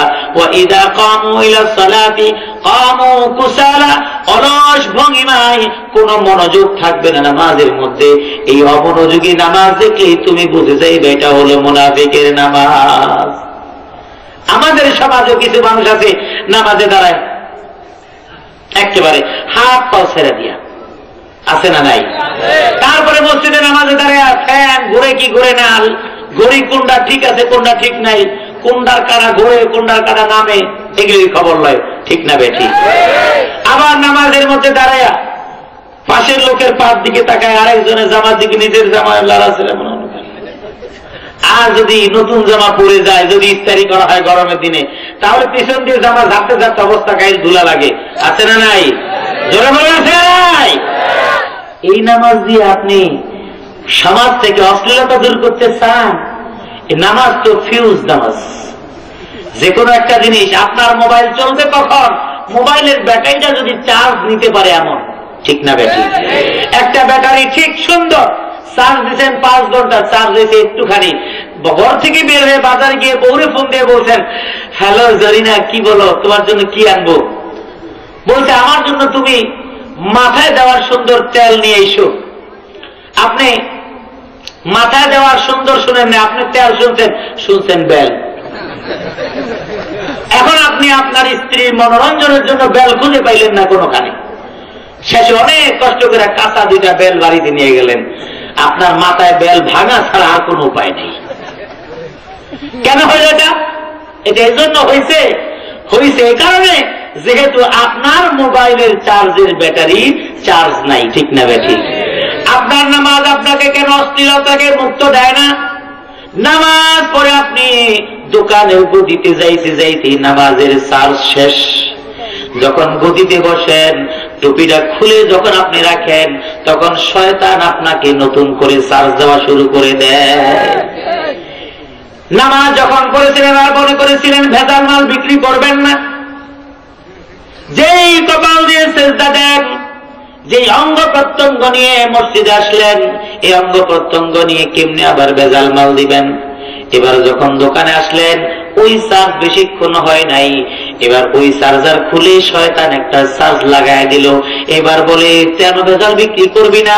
এই তো কয়েকটা বছর, এই তোর বাচ্চাটা মাত্র ক্লাস 5-এ পড়ে, আর 2-3টা বছর পর ওরা যখন একটু মোটা তাজা হয়ে যাবে, তখন তুই এই আয়রস গাছ দিয়ে হজ করে একেবারে বিড়াল হাজি সাপ, বিড়াল 500 দূর মারার পর এবার হাজি হাত সাজছে। একটা চিতাবাঘ, ও শিকার ধরে না, ওর সামনে দিয়ে হরিণগুলো যাতায়াত করে, একটা হরিণের মুখেও একটা হরিণের গায়েও আঘাত করে না। মহল্লার মানুষগুলো অবাক হয়ে গেল, এ কেমন এলাকায় চলে আসলাম, কেমন যুগে চলে আসলাম, না জানি সেই খলিফাতের সময় চলে আসলাম, না জানি আল্লাহর নবীর সেই ভবিষ্যৎবাণীর যুগে চলে আসলাম, যেই যুগে এমন ইনসাফ কায়েম হয়ে যাবে। ওই ইনসাফ এমন হবে, কোন বকরির গায়ে কোন চিতাবাঘ আঘাত করবে না। এবার সবাই চিন্তিত হয়ে গেল, বিচলিত হয়ে গেল, এত সুন্দর চিতাবাঘ তো আর কোনদিন হয় না। এবার সবাই কৌতূহলের দৃষ্টিতে চিতাবাঘটাকে দেখা শুরু করে দিল। এবার দেখে চিতাবাঘের 2 দিকে দাঁত নাই, এবার দেখে চিতাবাঘের দাঁতের মধ্যে জোর নাই, এবার দেখে চিতাবাঘের মেরুদণ্ড ভাঙা, এবার সে দৌড় দিতে পারে না, এবার দেখে তার পায়ের মধ্যে আর সেই নখ গুরু নাই এবং জোর নাই, সেই জন্য হাঁটতে পারে না, যে কারণে হরিণের বাচ্চা যত যায় একটাও ধরতে পারে না। আমার ভাইরা, ওই চিতাবাঘ বুড়ো বয়সে হরিণ না ধরা যেমন তার জন্য কোন ক্রেডিট না, আপনার জীবনে যৌবন বয়সে আপনি অপকর্ম করলেন, নামাজ পড়লেন না, কিংবা নামাজ পড়ে আপনি অশ্লীল কাজ থেকে বিরত থাকতে পারলেন না, অন্যায় কাজ থেকে বিরত থাকতে পারলেন না, অন্যের জমিন দখল করা থেকে বিরত থাকতে পারলেন না, ধোঁকা দেওয়া থেকে বিরত রাখতে পারলেন না, প্রতারণা করা থেকে বিরত রাখতে পারলেন না, এমন যদি না পারেন, আর আপনি যদি মনে করে নেন মসজিদের নামাজ শেষ হয়ে আপনার গদিতে বসার পরে শয়তানের চার্জে চার্জ হয়ে যদি আপনি মনে করেন এবার আমি 2 নম্বর কিছু কামাই নেই, বুড়োকালে আমি আল্লাহর কাছে মাপ চেয়ে নিব, আল্লাহ নবী বিশ্বনবী বলেছেন তোমার নামাজে কেন কাজ হয় না, তোমার নামাজ দিয়ে কেন অশ্লীলতা দূর হয় না, তোমার নামাজ দিয়ে যেন তোমার পরিবারের অভাব দূর হয় না, তোমার নামাজ দিয়ে কেন তোমার সন্তান ভালো হয় না, তোমার নামাজ দিয়ে কেন তুমি ঘরের মধ্যে শান্তি পাও না, তোমার নামাজ পড়েও তুমি কেন ঘরের মধ্যে আরাম পাও না, তুমি ঘরের মধ্যে আসো মনে হয় যেন জাহান্নামের টুকরা, এমন আছে না নাই? বউ কথা শোনে না, স্ত্রী কথা শোনে না, সন্তান কথা শোনে না, বাবা কথা শোনে না, মা কথা শোনে না। আল্লাহ নবী বিশ্বনবী বলছেন তুমি অসুস্থ হয়ে পড়ছো, আল্লাহর কাছে দোয়া করো, আল্লাহ তোমারটা কবুল করে না, তুমি কত কিছু চাও আল্লাহ তোমাকে দেয় না। আল্লাহ নবী বসা, এক ব্যক্তি মসজিদে নববীতে এসে অনেক লম্বা দোয়া করলেন, সফর করে এসে আল্লাহ রাব্বুল আলামিনের কাছে বলছেন আল্লাহ তুমি আমাকে এটা দাও, ওটা দাও, এটা দাও। আল্লাহ নবী বিশ্বনবী বললেন ওই যে লোকটা সফর করে এসে আল্লাহর কাছে চাচ্ছে, ওই লোকটার দোয়া আল্লাহ কিভাবে কবুল করবেন শোনো, মাতাআমুহু হারামুন ওয়া মাশরাবুহু হারামুন ওয়া মালবাসুহু হারামুন ওয়া গুযিয়া বিল হারামি ফাআন্না ইউস্তাজাবু লিযালিক। আল্লাহ নবী বললেন সে যা খায় সেটাও হারাম মালের কিনা, ওই যে অফিসার চেয়ারের মধ্যে বসে কলম দিয়ে হারাম টাকা কামাই করতেছে, ঘুষ টাকা এবং সিগনেচার করে লক্ষ লক্ষ টাকা আত্মসাৎ করতেছে, নামাজের সময় আবার জামাতে চলে যাচ্ছে, এই রকম অফিসারে 70 বছর নামাজ পড়লেও এই নামাজ দিয়ে আল্লাহ রাব্বুল আলামিনের জান্নাত পাওয়া যাবে না। ঠিক না বেঠিক? এই জন্য ভাই আল্লাহ নবী বিশ্বনবী বললেন ওয়া মাতাআমুহু হারাম, তার খাবার তো সব হারাম মালের কেনা, ওয়া মাশরাবুহু হারাম, অফিসারের টেবিলের মধ্যে যে মিনারেল ওয়াটার সেটাও অন্যায়ভাবে টাকা আত্মসাৎ করে কিনা, ওয়া মালবাসুহু হারাম, এবং তার গায়ের যে পোশাকগুলো দেখো, নামাজে যে সুন্দর জামাটা পরে গেছে, ওই সুন্দর জামাটা পরে সে নামাজের মধ্যে গেছে, এটাও তার হারাম মালে কিনা। কারণ নেতাজি যেই জামাটা পরছেন ওই জামাটা হলো গিফটের জামা। কেমন গিফট? ওই নেতার কাছে একটা সুপারিশের জন্য আসছে, ওই সুপারিশ করে ঘুষ বিভিন্ন ভাবে দিয়েছে, হাদিয়া তোহফা দিয়েছে, ওই হাদিয়ার পাঞ্জাবি পরে গিয়েছে, এটা তো তোমাকে এমনি এমনি দেয় নাই, তুমি তাকে একটা কাম আদায় করে দিয়েছো। ঠিক না বেঠিক? এইরকম ভাবে আমাল বাসুহু হারাম ওয়া গুযিয়া বিল হারাম। একজন মানুষ চিন্তা করলো, হুজুর আমি হজে যাব, আমি নামাজ এখন যে পড়ি আমার খাবার সম্পূর্ণ হালাল, আমি একটাও টাকা হারাম কামাই না, কারণ আমি আমার অফিস থেকে রিটায়ার করার পরে এখন আমি পেনশনে যেই টাকাটা পাই সেটা দিয়েই শুধু খাই, অন্য কোনো টাকা আমি খাই না। আমার নবী বিশ্বনবী বললেন ওয়া গুযিয়া বিল হারাম, এখন নয়, তুমি যখন যেই টাকাটা তুমি অন্যায় ভাবে তুমি ভক্ষণ করে শরীরের মধ্যে দিয়েছো, তোমার রক্তের মধ্যে মিশে গিয়েছে, তোমার রক্ত তো তুমি চেঞ্জ করতে পারবে না, ওই হারাম রক্ত শরীরের মধ্যে রেখে আল্লাহ রব্বুল আলামিনের কাছে যত দোয়া করবে কোন দোয়াই আল্লাহ রব্বুল আলামিন কবুল করবেন না। এই জন্য আমরা নামাজ ঠিক মতো আদায় করি, কিন্তু নামাজ দিয়ে আমাদের সমাজ সংসার পরিবর্তন হয় না। আমার মা বোনেরা নামাজ পড়েন 5 ওয়াক্ত, নামাজের সিজদা দিচ্ছেন, সিজদায় গিয়ে বলছেন সুবহান রাব্বিয়াল আ'লা, সুবহান রাব্বিয়াল আযীম, আল্লাহর বরত্ব ঘোষণা করছেন। এরপর যখন আত্তাহিয়াতুতে বসছেন, শেষ বৈঠকে বলছেন আল্লাহুম্মা ইন্নী যালামতু নাফসি যুলমান কাসীরা, আমি বলছি আল্লাহ আমি আমার উপর জুলুম করেছি। কি জুলুম করলাম? ওই মা নিজেও জানেন না কি জুলুম করেছেন। নামাজ পড়া যেমনি ফরজ, পর্দা করাটাও তেমনি ফরজ। নামাজ পড়লেন কিন্তু পর্দা করলেন না, তার মানে হলো এই নামাজ তাকে পর্দা করার মতো সেই চার্জ তাকে নামাজ দিতে পারে নাই। যেমনি ভাবে একজন মানুষ 5 ওয়াক্ত নামাজ আদায় করে আর সুদ খায়, এমন লোক আছে না নাই? হুজুরের পাঞ্জাবি অনেক বড়, দাড়ি অনেক বড়, মসজিদের সামনের কাতারে নামাজে তাকে পাওয়া যায়। যদি জিজ্ঞেস করেন এই এলাকার মধ্যে সব চাইতে ভালো সুদখোর কে আছে, বলে এই এলাকার মধ্যে সব চাইতে ভালো সুদখোর ওই যে দেখেন নামাজ পড়ে। এমন লোক সমাজে আছে না নাই? বহু মানুষ আছে নামাজের বেলায় প্রথম কাতারে, সুদের বেলায় প্রথম কাতারে। আপনি যে সুদ খেয়ে নামাজ পড়ছেন, আপনার সুদ খেয়ে নামাজ আদায় হবে, এটা আপনি কে আপনাকে বলে দিল? কিভাবে আপনি বুঝে নিলেন? আমার সমাজের মানুষ মনে করে নিয়েছে সুদ খাই গুনাহ হয়, নামাজ পড়ে সওয়াব হয়, তাহলে সওয়াবে আর গুনাহ কাটাকাটি যাবে, যা খাইলাম ফাও খাইলাম। এক লোক ওয়াজ শুনে কুরবানি করবে, কুরবানির এত ফজিলত শুনছে,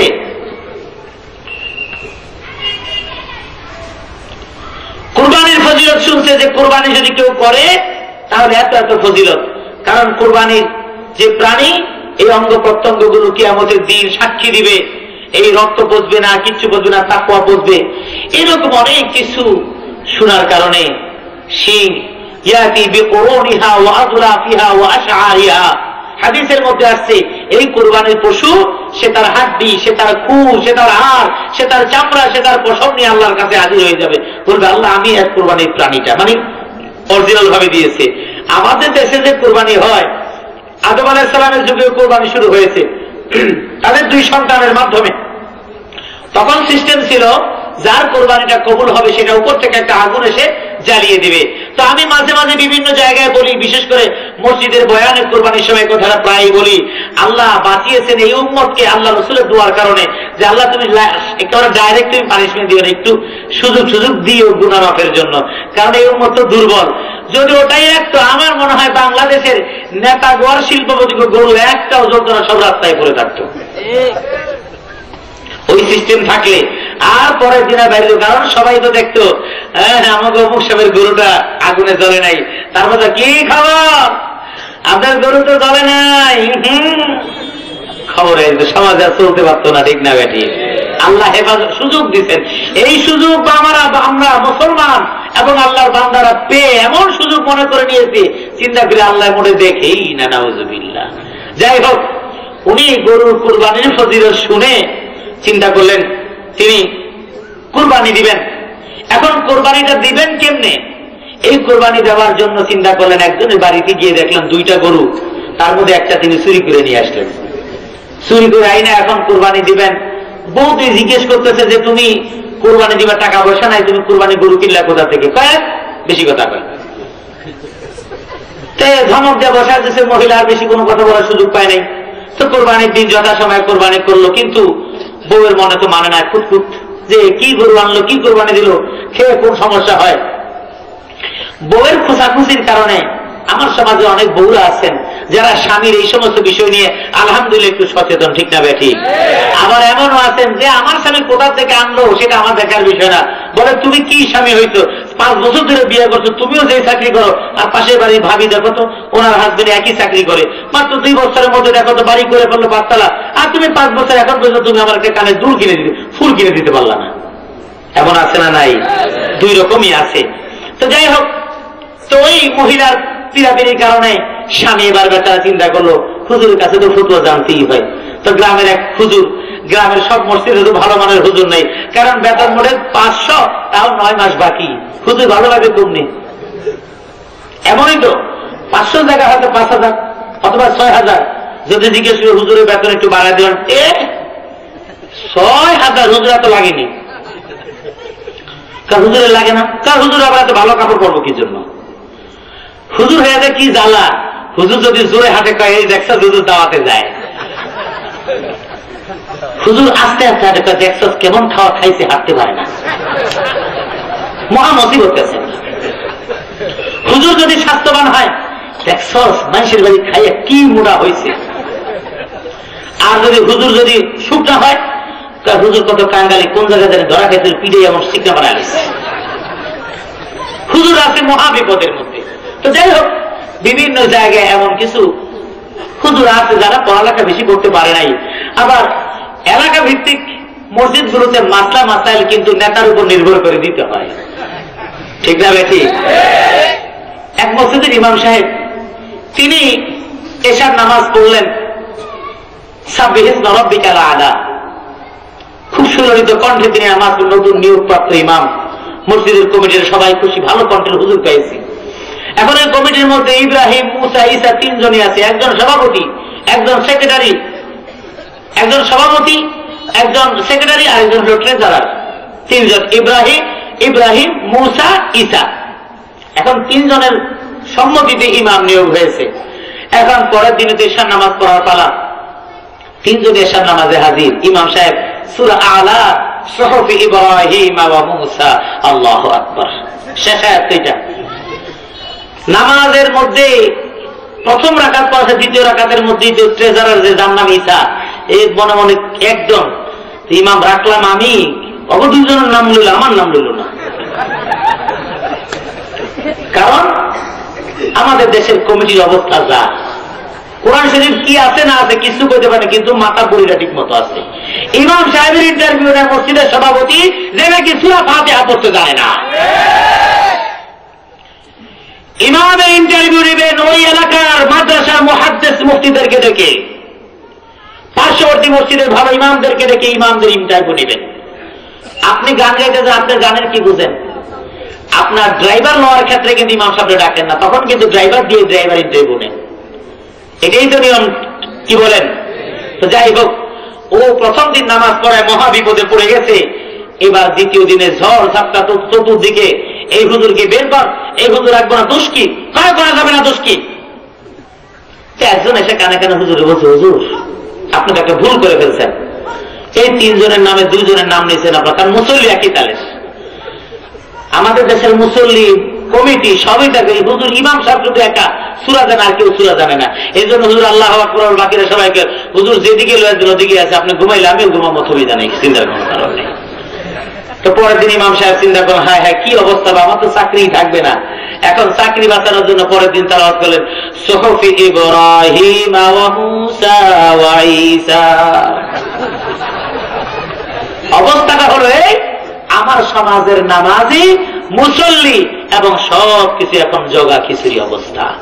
এই জন্য ওই ব্যক্তি যখন এবার বলল, এমন একজন ইমামের কাছে, আবার এটা শুনে মনে করেন না সব ইমামে না, যারা ফতোয়া দিতে পারেন তারাই শুধু মুফতি, তারাই ফতোয়া দিতে পারেন, অন্য কেউ আলেম যিনি হন তিনি ফতোয়া দিবেন। এছাড়া অন্য সময় প্রভাবিত হয় অনেক সময়, হুজুর এটা ঠিক না, উনি যদি না ঠিক না, আপনি লেখাপড়াই করেন না, হুজুরে খেলা, এমন শুরু হয়ে যাবে। যাই হোক, তো হুজুরের কাছে, হুজুর আমি তো কুরবানি করছি। ভালো কাজ করছেন, কুরবানি করছেন, সওয়াব হয়েছে। হুজুর এই জায়গায় শেষ না, ঝামেলা একটু দূরে এগিয়ে গেছে। কয় কি? হুজুর গরুটা তো আমার না, আমি ওই পাড়া থেকে চুরি করে আনছিলাম। এখন হুজুর চিন্তা করেন এই মাসলার কি সমাধান আমি দেব। হুজুর অনেকক্ষণ ভাইবা চিন্তা করে, আপনি কুরবানি করেছেন, সওয়াব আপনার আমল নামায় আল্লাহ রাব্বুল আলামিন দিয়েছেন, কারণ আল্লাহ অনেক দয়াবান মেহেরবান। কিন্তু আপনি চুরি করেছেন, গুনাহ তো একটু হইছি। সমাধান হলো, কুরবানি করে আপনি সওয়াব কামাই করেছেন, চুরি করে গুনাহ করেছেন। চুরিতে এই সওয়াবে আর গুনায় কাটাকাটি, গোশত যা খাইলেন তা সবই ফাও।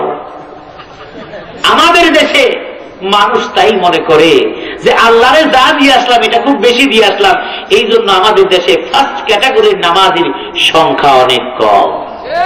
আর থার্ড ক্যাটাগরির নামাজির সংখ্যা, সেটা হলো বৎসরে একদিন দেখবেন এলাকার নেতা ঢাকায় থাকেন, জীবনের চেহারা দেখেন না ওনার।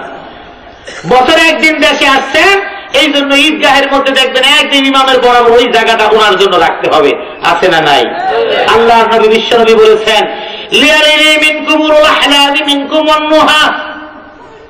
আল্লাহর নবী বিশ্বনবী বলেছেন, আমার কাছাকাছি কারা তোমরা দাঁড়াবে? ইমামের পিছনে এমন লোককে দাঁড়াতে হবে যেই লোক ইমাম নামাজে ভুল করলে সে যেন নামাজের মাসলা জানে এবং নামাজটাকে বাকি সুন্দর করে পড়ায় দিতে পারে। সুবহানাল্লাহ। অর্থাৎ ইমামের পিছনে লোক দাঁড়ানোর কোন নির্ধারিত ব্যক্তি নাই, এমন ব্যক্তিকে দাঁড়াতে হবে যেই ব্যক্তি নামাজের মাসলা সম্পর্কে জানে। আর ইমাম যদি হঠাৎ করে ভুল করে ফেলে, হঠাৎ ইমাম নামাজের মধ্যে মনে হলো অথবা ওযুই ছুটে গেল, তখন ইমাম আস্তের করে সালাম ফিরে বেরিয়ে যাবে, পিছনে যিনি থাকবেন তিনি দাঁড়িয়ে নামাজ পড়াবেন। এখন পিছনে যারা দাঁড়ায় এরা তো নিজের নামাজে নিজে কই, হুজুর এটা কই, হুজুর যাইতে হুজুর আপনি মারতে কই যা, তোরা সবাই নাকা ওটা হুজুরের জায়গা, হুজুরের জায়গা। আমাদের দেশের মসজিদের মুসলিম ইমামের পিছনে যে দাঁড়ায় তার অবস্থা তো এই। সেই জন্য নামাজের ক্ষেত্রে নামাজের মুসল্লিদের যেমন নামাজ সম্পর্কে জ্ঞান নিতে হবে, আবার অন্য এলাকাবাসী মসজিদের কমিটি মেম্বার তাদেরকেও নামাজ সম্পর্কে জ্ঞান নিতে হবে। এই নামাজ যদি পড়া যায় তাহলেই কেবল এই নামাজ মানুষকে অশ্লীলতা থেকে মুক্ত করবে, পাপাচার থেকে মুক্ত করবে। এই নামাজ মানুষকে শান্তিপূর্ণ একটা সমাজ উপহার দিবে, ঠিক না বেটি? এই জন্য আল্লাহ রাব্বুল আলামিন বলছেন, ইন্নাস সালাতা তানহা আনিল ফাহশাই ওয়াল মুনকার ওয়া লাযিকরুল্লাহি আকবার। সাদাকাল্লাহুল আযীম وصدق رسوله النبي الكريم ونحن على ذلك لمن الشاهدين والشاكرين والحمد لله رب العالمين। السلام عليكم ورحمة الله। তৃতীয় নম্বর নামাজি হলো বৎসরে একদিন, সেটা হলো দূর থেকে আসে একবার সব কিছু দখল করে দেওয়া। এই হলো নামাজি, তৃতীয় শ্রেণীর নামাজি। এবার আসুন আমরা যারা ছোটখাটো মাঝে মাঝে নামাজ পড়ি, আমাদের নামাজের অবস্থা কি? শীতের দিন নামাজের অবস্থা খুব খারাপ। কারণ কি? ওযু করতে গেলেন ঠান্ডা লাগে, কোন রকমে হাতের মধ্যে পানি দেয়, এই জায়গায় শুকনা, এই জায়গায় শুকনা। মসজিদে ঢোকার পরে কয় মুরব্বী আপনার এই জায়গায় শুকনা, কই যদি বলে দেয় আপনার এই জায়গা তো শুকনা, কই কি কথা না করছে, মানে এটা দেখানোর পরে পাঞ্জাবির টান দিয়ে ঢেকে ছিল, তাতে কি কাজ হবে? জোরে হবে? আল্লাহ নবী বিশ্বনবী বলেছেন, একজন মানুষ যখন নামাজের জন্য ওযু করে, এই ওযু করার কারণে দুনিয়ার মধ্যে আল্লাহ রাব্বুল আলামিন যেমন পুরস্কার দিবেন নামাজীদের জন্য, আবার আখিরাতে আল্লাহ রাব্বুল আলামিন পুরস্কার দান করবেন। আল্লাহ নবী বিশ্বনবী বলেছেন, ইসবাগুল ওযু আলাল মাকারিহ ওয়া কাসরাতিল খুতা ইলাল মাসাজিদ ওয়া ইনতিজারুস সালাহ। আল্লাহ নবী বিশ্বনবী বলেছেন, তোমরা সুন্দর করে ওযু করো। সুন্দর করে ওযু করার মানে হলো এইভাবে ওযু করলে কোনই পর্যন্ত দোয়া হয়ে গেল। ইসবাগের ব্যাখ্যা মুহাদ্দিসরা করেছেন, ঢলে ঢলে যত জায়গায় শুকনা জায়গা আছে সেই শুকনা জায়গাগুলোতে পানি পৌঁছে দেওয়া। এইভাবে পানি পৌঁছে দিয়ে আপনি ওযুটা করলেন। মাকারি বলা হয় ঠান্ডা ঠান্ডার মধ্যে ওযু করা অনেক কষ্ট মনে হয়, আপনার হাতটা ভিজে যাবে, ঠান্ডা লাগছে, এত সত্ত্বেও আপনি সুন্দর করে ওযু করলেন। ওয়া ইন্তিজারুস সালাহ, আর নামাজ পড়ছেন, আবার মসজিদে গিয়ে নামাজের জন্য অপেক্ষমান আছেন। আল্লাহর নবী বিশ্বনবী বলেছেন, একজন মানুষ যখন ওযু করে যখন মসজিদে যায় আর নামাজের জন্য অপেক্ষমান থাকে, কোনো কিছুই সে করে না, শুধুমাত্র বসে আছে মসজিদের মধ্যে, এই বসে থাকার সময়টুকু কিছু যদি নাও করে, নফল নামাজ পড়লে তার আমলনামায় যে পরিমাণ সওয়াব লেখা হয়, আল্লাহ রাব্বুল আলামিন অপেক্ষা করার কারণে তার আমলনামায় নামাজের সওয়াব দিয়ে দিবেন। সুবহানাল্লাহ। আরেকটা কি আল্লাহ নবী বিশ্বনবী বলছেন, এই ওযু যখন তুমি করবা, এই ওযু করার কারণে আল্লাহ রাব্বুল আলামিন তোমার গুনাহগুলোকে মাফ করে দেন। নামাজের মাধ্যমে যেমনি মাফ করে দেন, ওযুর কারণে তোমার গুনাহগুলো মাফ করে দেন। আল্লাহ নবী বলছেন, ইযা তাওয়াজ্জা আল আব্দুল মুমিন আওয়াল মুসলিম, কোন মুমিন মুসলমান যখন ওযু করে নেয় আর সে যখন তার চেহারাটা ধৌত করে নেয়, ফাগাসালা ওয়াজহাহু খারাজা মিন ওয়াজহিহি কুল্লু খাতিয়াতিন কানা নাযারা ইলাইহা। আল্লাহ নবী বিশ্বনবী বললেন, এই মুখটা যখন ধৌত করে, ওযু করার সময় যখন মুখ ধৌত করে, এই মুখ ধৌত করা পানির সাথে সাথে এই চেহারা দ্বারা গুনাহ করেছে এমন সমস্ত গুনাহগুলো ওযুর পানির সাথে আল্লাহ রাব্বুল আলামিন মুছার ব্যবস্থা করে দেয়। 2 নম্বরে, বান্দা যখন হাত ধৌত করে, এই হাত ধৌত করার কারণে হাত ধোয়া পানির সাথে মা'আল মা'i আও মা'a আখিরি কাতরিল মা, আল্লাহ নবী বিশ্বনবী বলেছেন, এই ওযু করার কারণে এই ওযুর পানির সাথে অথবা শেষ বিন্দুর সাথে হাত দ্বারা করেছে এমন গুনাহগুলো আল্লাহ রাব্বুল আলামিন সমস্ত গুনাহগুলো মাফ করে দেন। সুবহানাল্লাহ। এরপরে যখন মাসে করে, এরপরে যখন পাও ধৌত করে, আল্লাহ নবী বিশ্বনবী বললেন, এই পাও ধৌত করলো, ওযু অঙ্গ প্রত্যঙ্গগুলো ধুইল, এই ওযুখানা থেকে এমন ভাবে পরিচ্ছন্ন হয়ে আসে হাত্তা ইয়াখরুজা নাকিয়াম মিনাজ যুনুব। আল্লাহ নবী বলছেন, ওই ওযুখানা থেকে তার নখের নিচে যে গুনাহ আছে সেই গুনাহগুলোকে আল্লাহ রাব্বুল আলামিন মাফ করে দেন। সুবহানাল্লাহ। এবার আপনি ওযু করলেন, ওযু করার পরে আপনার একটা কাজ আছে, এই কাজটা হলো 2 রাকাত সালাত আদায় করা, তাকে বলা হয় তাহিয়াতুল ওযু। এই নামাজের এই সালাতের এত গুরুত্ব আমার নবী বলেছেন। আল্লাহ নবী যখন মেরাজে গেলেন, আল্লাহ রাব্বুল আলামিন আল্লাহ নবীকে মেরাজে নিলেন। জিবরাইল আলাইহিস সালাতু ওয়াস সালাম জান্নাত দেখাচ্ছেন, জাহান্নাম দেখাচ্ছেন, পরিভ্রমণ করাচ্ছেন। জান্নাতে যখন আল্লাহ নবী হাঁটছেন, আল্লাহ নবী শুনতে পেলেন আল্লাহ নবীর সামনে হাঁটছে একজন, কে যেন আওয়াজ শব্দ শোনা যাচ্ছে। আল্লাহ নবী বুঝলেন এই হাঁটার শব্দটার কারণ হয় হযরত বিলাল রাদিয়াল্লাহু তাআলা আনহুর হাঁটার শব্দ। বলেন সুবহানাল্লাহ। আল্লাহ নবী ওই জান্নাতের মধ্যে হাঁটতে হাঁটতে যখন তার সামনে বিলাল রাদিয়াল্লাহু তাআলা আনহুর হাঁটার শব্দটা শুনলেন, মেরাজ থেকে এসে আল্লাহর নবী হযরত বিলালকে ডেকে বললেন, হে বিলাল, সামিআতু দাফান আলাইকা ফিল জান্নাহ। আল্লাহর নবী বিলাল রাদিয়াল্লাহু তাআলা আনহুকে ডেকে বললেন, ও বিলাল, আমি জান্নাতের মধ্যে যখন চলছি, আমি আমার সামনে তোমার জুতার শব্দ শুনতে পেলাম। সুবহানাল্লাহ।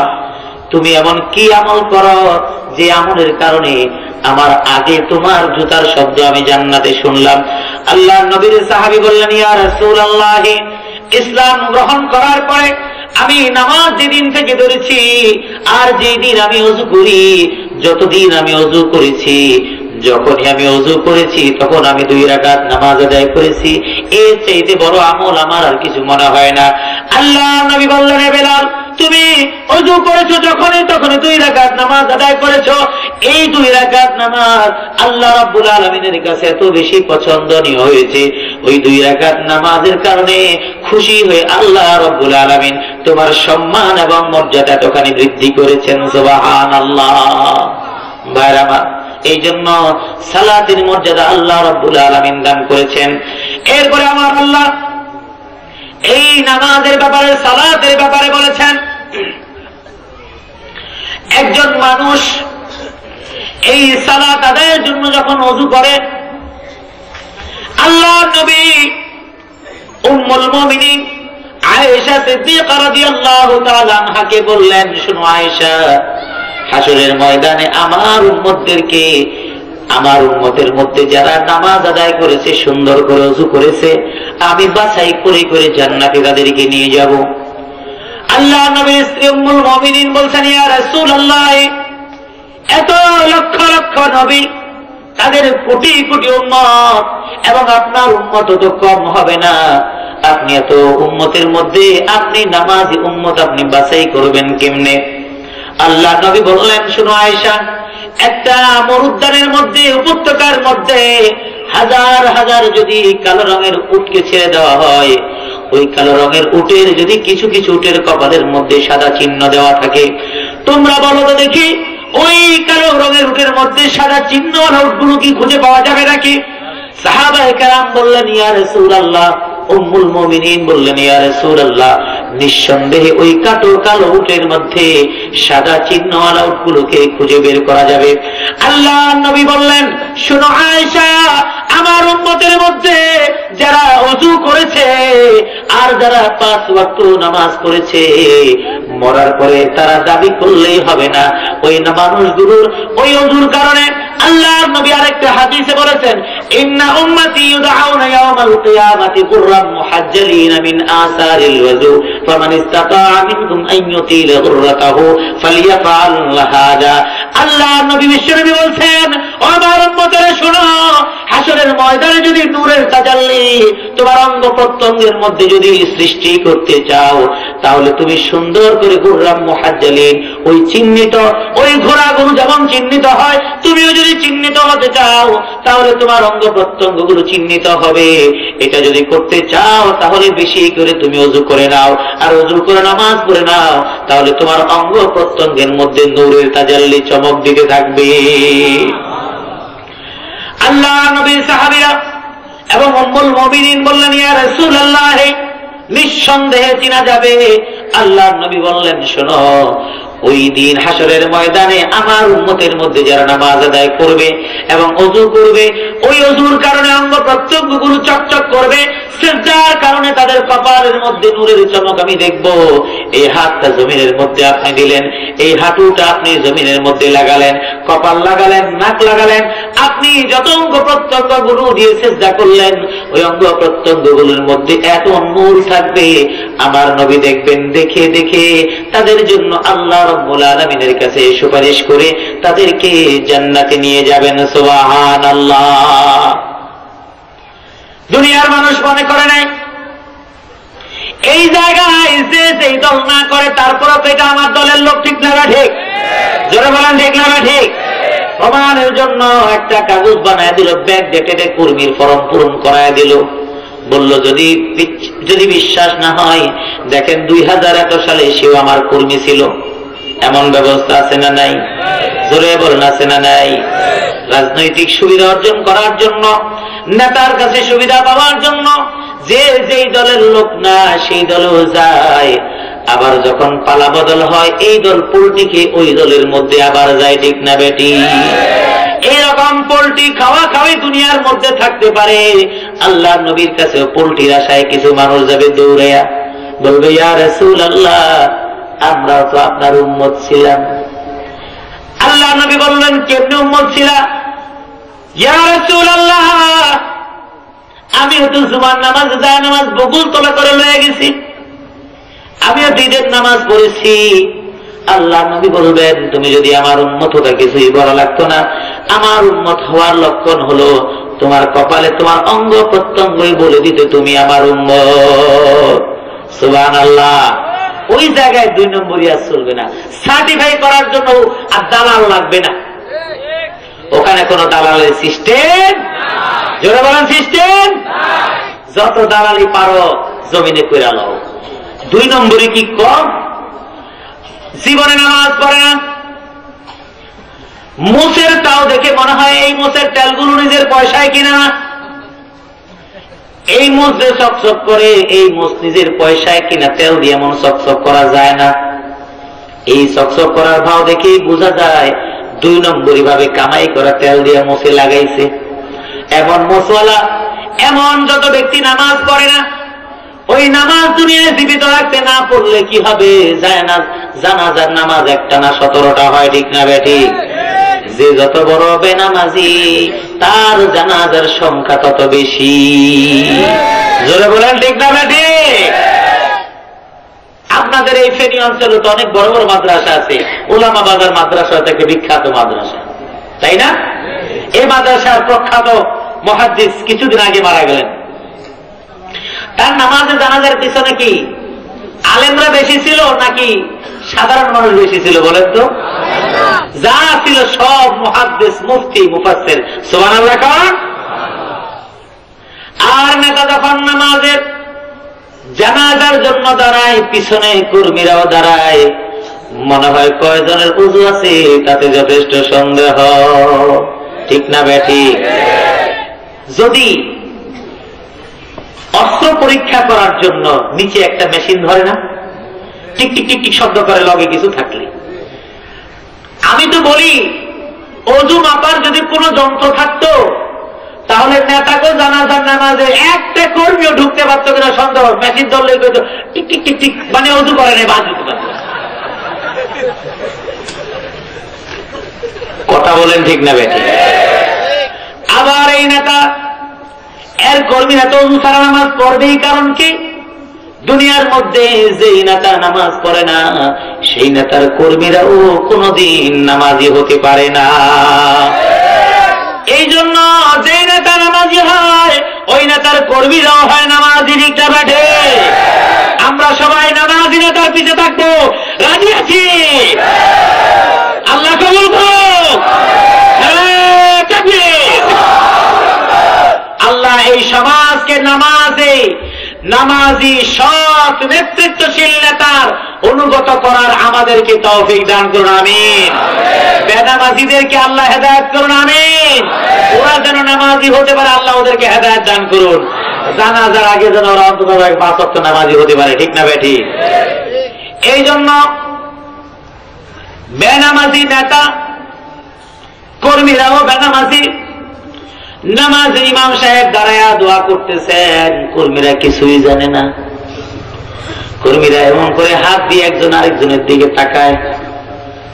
আর যদি পত্রিকার কোন ক্যামেরা আসে, আমি বহুত জানাজা পরের দিন পত্রিকায় দেখছি নেতারা হাত বাইন্ধা ক্যামেরার দিকে তাকায় রয়েছে। দাঁড়ানোর সুযোগ এমন করে, মানে ক্যামেরার পোস্টার তো দিতে হইব, কারণ নেতা যেই মার্কা জানাজা পরিণার লোক ওই মার্কা, কারণ এও বাইসা থাকতে এমনই করত। কথা বুঝছেন? এটা মানুষ বুঝতে চায় না।